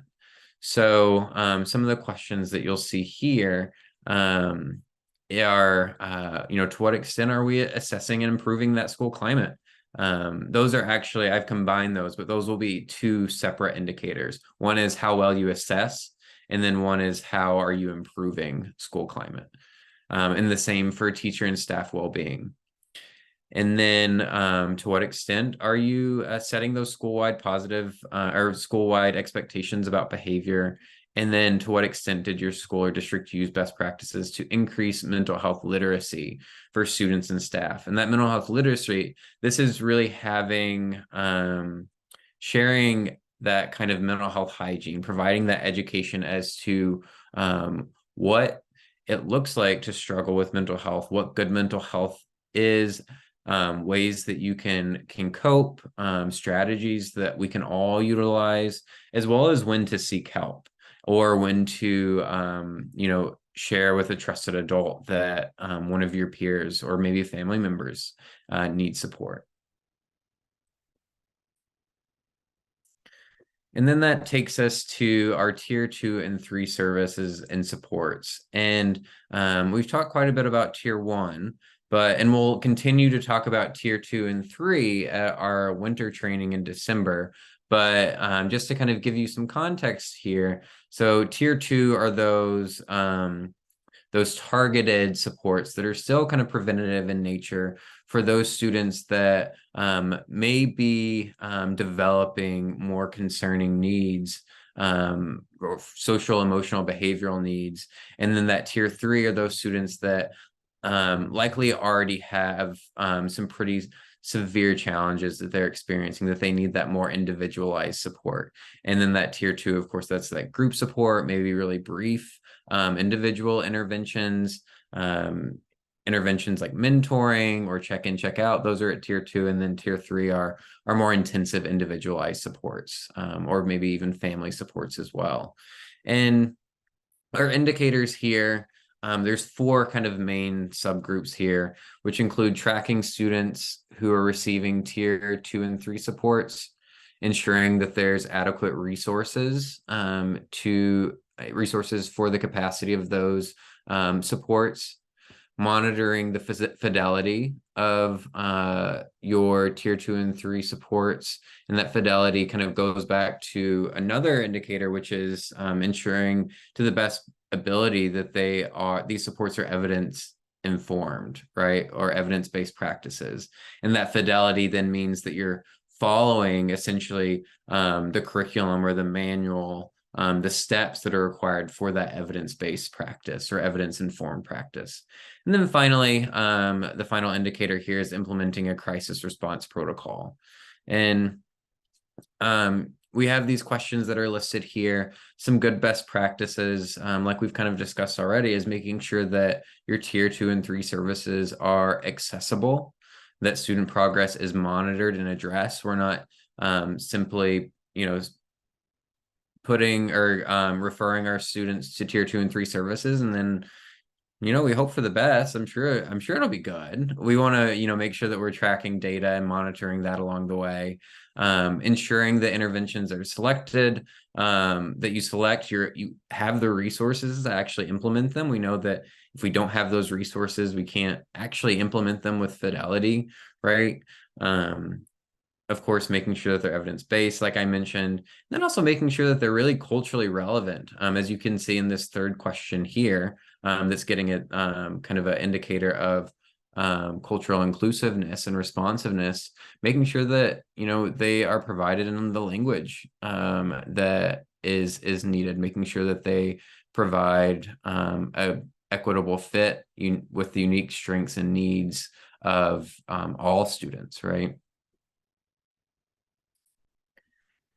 And then our second to last is the funding and sustainability domain. And our indicators here are the utilization of multiple and diverse funding resources, funding and resources to support all of the tiers, not just one or two, or none, right? Having funding that supports interventions at all tiers, having strategies to retain our staff, maximizing expertise and resources of partners, and then also maximizing reimbursement for eligible services.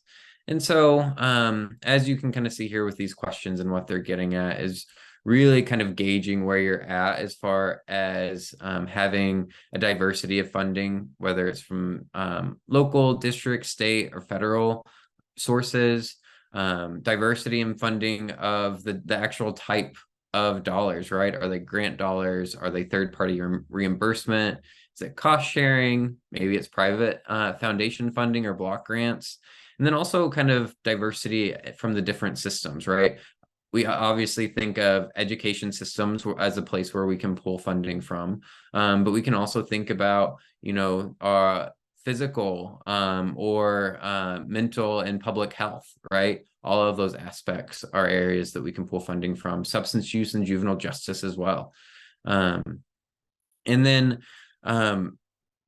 you'll see here is there's also a discussion on the strategies or, kind of assessing the strategies and best practices that the school has to retain staff, because we know that this is a big impactor for sustainability, right?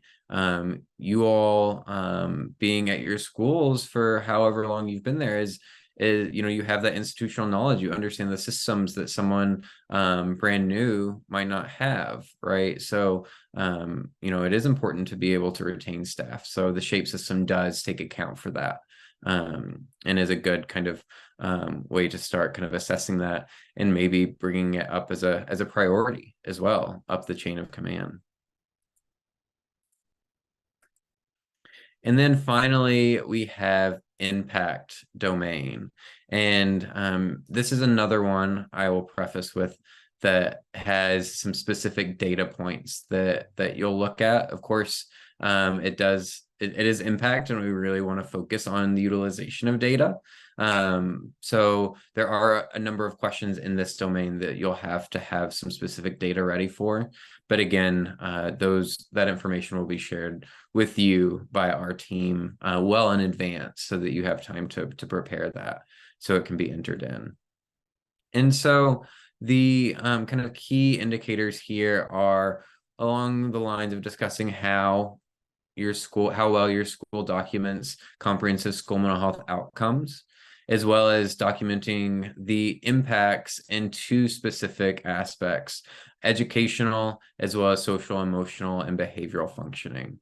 That educational indicators, those include, grades, attendance, chronic absenteeism, office discipline referrals, suspensions, whereas that social, emotional, behavioral can be gathered from those various health screeners or assessments, aggregate mental health data, observation, crisis incidents, school climate data.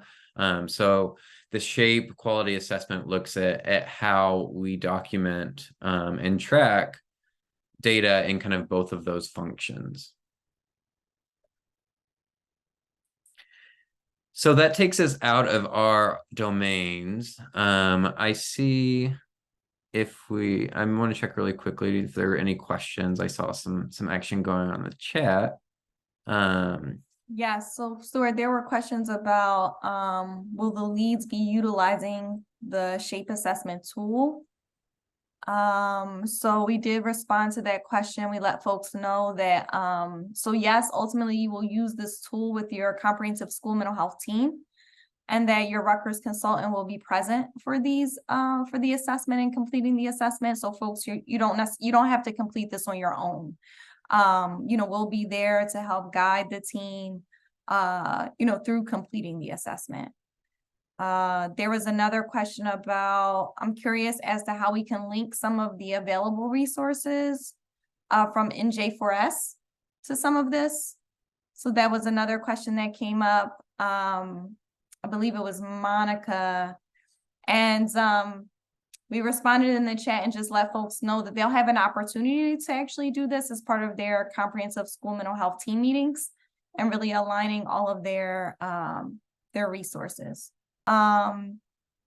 Momentarily, we'll talk about what you all need to do. Right now, it's really just about making sure you actually set up your SHAPE account.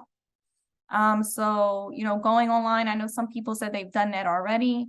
And then from there, it's just a matter of scheduling 2 separate 2-hour meetings. The SHAPE assessment is a very lengthy tool, I will say that. And so we just want to, be on the safe side, make sure that we have enough time to complete it. So our goal is to actually complete it in 2 separate meetings. And we'll just need about 2 hours per meeting to complete that.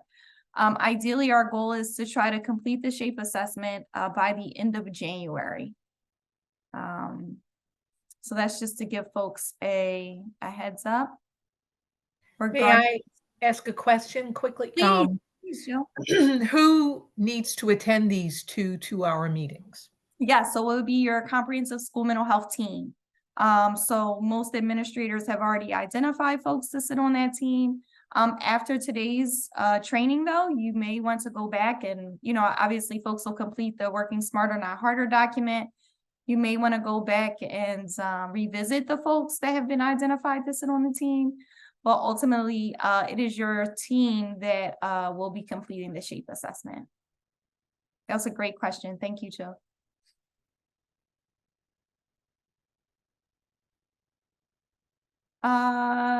Any other questions? You say that has to be with the with Stuart, our lead?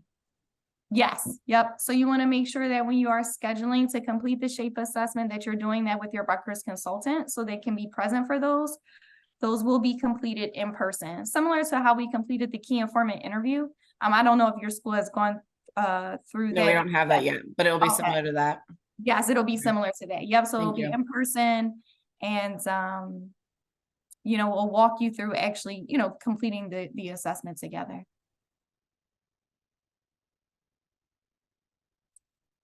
Any other questions about SHAPE? Feel free to drop things in the chat too. I have a question. So when we're setting up those meetings, is it the consultant reaching out to us to let them know their availability, and then we try and schedule it as such? Right, so I think we will be reaching out to you all within the next week or two to set up those times. But what happened was, for the last cohort, we were actually in person, and some folks just wanted to do that. So they ended up scheduling their shape assessments when we were in person during the last training. Obviously virtual doesn't necessarily lend itself to that, but yeah, so we'll be reaching out to you all within the next week or two to kind of schedule those. And of course, we try to be as flexible as possible, understanding that there's a lot happening too, with the holidays quickly approaching and you all having, vacations. All right, so Everyone, my Wi-Fi went out. there you go. There you go, Stuart. You're back. Yeah. You wanna wrap us up with the shape? Yeah. So again, I apologize for that. Thank you for getting these slides going. Divine intervention telling us to wrap up. So so we're gonna now just take a brief pause, going back to our note taker exercise to reflect on the shape assessment and some questions that you'll have that you'll see here, but also in your note taker. What does the SHAPE acronym mean? Really kind of reaffirming that learning there. What do you hope to learn by completing the SHAPE assessment? And who will assist with action planning post SHAPE assessment? And that means after completing the SHAPE assessment. So we'll take a few brief moments for you to have time to reflect. All right, so we will all begin to come back here, and just again, I think that it sounded like when I rejoined that we were already kind of talking about this a little bit, but so what's next with the SHAPE assessment, right? With the school mental health quality assessment. Like I mentioned, this is something that we all are going to complete with you and your teams. And this is something that we are hoping to complete by the end of January. So we've got some time here. And so what you should be thinking about now is identifying some dates to administer the SHAPE assessment where you, the school mental health leads, as well as your team members can come together with your Rutgers consultant to start completing this assessment. You're not going to be at it on your own. We also have a very specific protocol that we've developed to help make this as efficient of a process as possible that we'll walk you through. We've almost gamified it a little bit, so it's also a little more entertaining than your typical assessment process. But what we recommend is scheduling 2 sessions that are 2 hours each. If you finish it more quickly than that, your team is really efficient. That's fine. But since this will be the first time that you and your team are completing it, and there will kind of just be some natural time that is taken for kind of learning and understanding the SHAPE assessment and some of its components, we estimate, or we recommend 2 2-hour sessions. And so start to identify those dates and sharing and reaching out to your Rutgers consultants will reach out to you to start scheduling those. But just make sure you have on your mind that you'll have to schedule those by the end of January.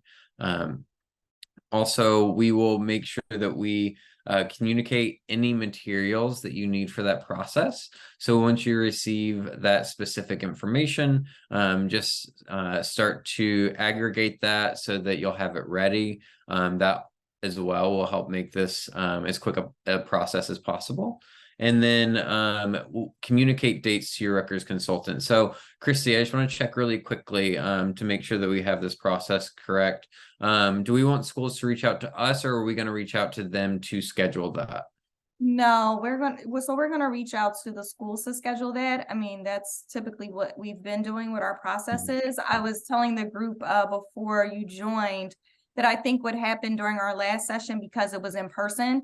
Folks just wanted to go ahead and get that on the calendar. So they ended up doing that with us when we were in person. Obviously, virtually, that makes it a little bit more difficult. So with this cohort, we'll be reaching out to you all to schedule those dates. Okay. And now I'm going to hand it off to Christy to wrap us up for any questions in our final evaluation. Thank you all so much for being here today. It's so wonderful to get to see you again, even though it's not in person. And I look forward to seeing you all in person in December, hopefully. Maybe I shouldn't have said anything. No, right. We don't want to jinx it. But no, thank you so much, Stuart. And I want to take a moment to give a huge shout out to the Rutgers team. Just, you know, their dedication, the time, the effort that goes into putting all of this, all of the materials together, right? Developing the trainings, just the coordination of everything. Keeping in mind there are 50 schools that are a part of this project, but there are only 4 training and consultation specialists. And so, you know, it's definitely a pleasure to have that opportunity to collaborate with all of you.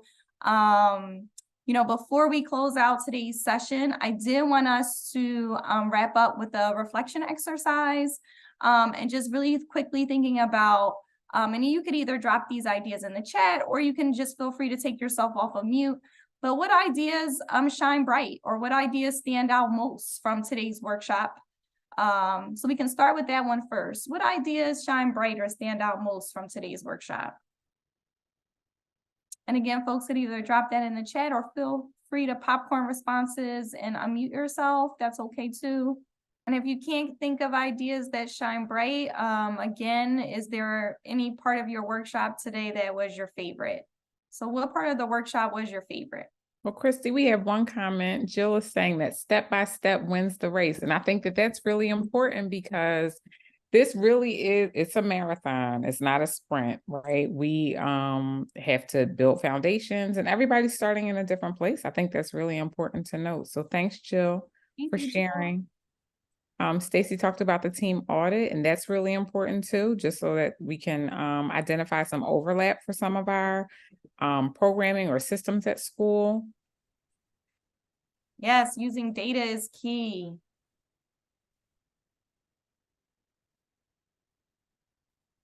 There's some more coming in, I think, too. Right. So Julio says about developing meeting norms, and that is super important so that things aren't really chaotic.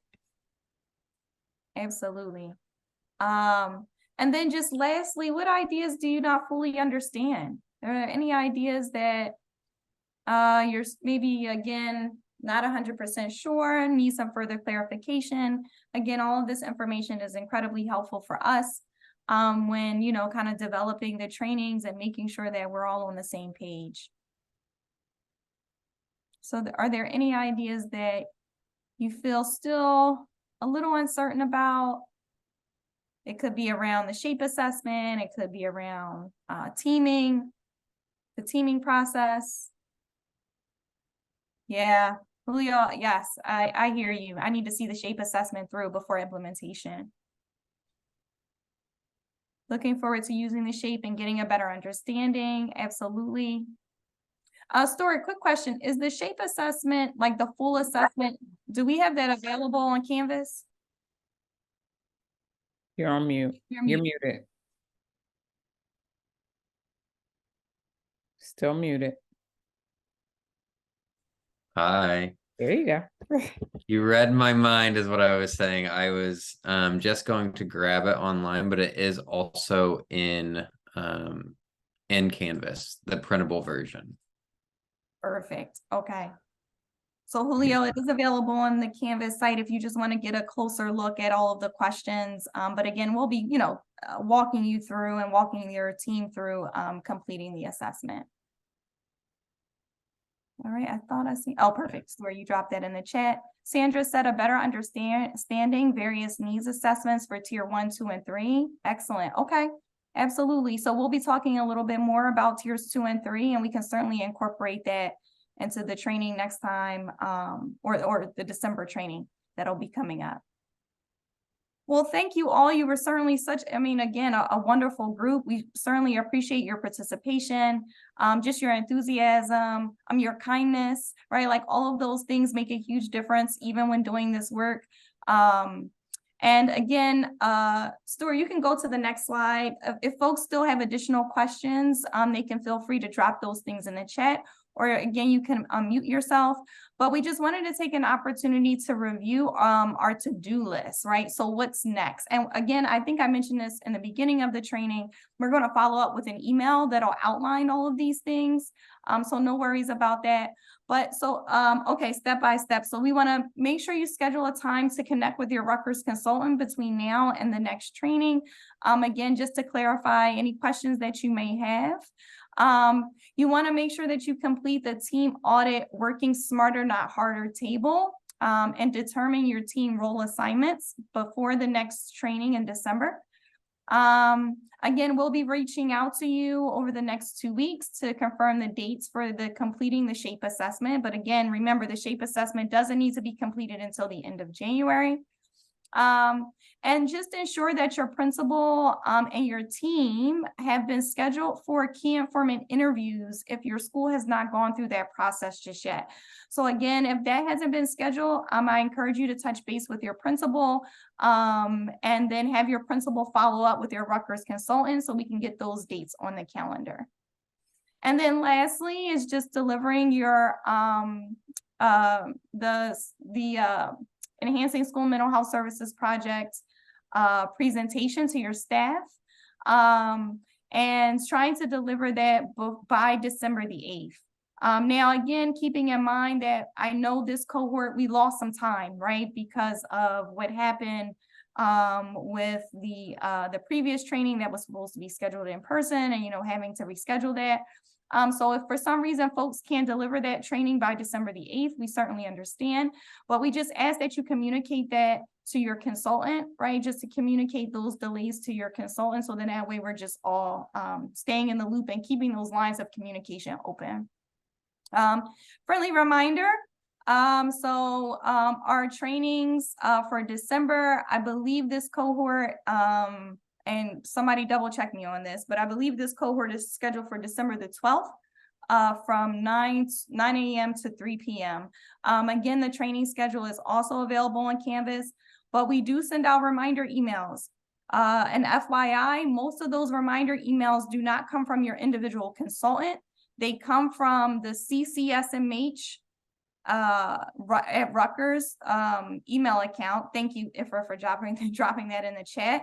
So I encourage folks to save this account in your contacts because sometimes we get emails from folks saying that they haven't received it, but I think it's because it may be going to spam. So again, we're constantly sending out reminders, especially around the time where we're having our trainings.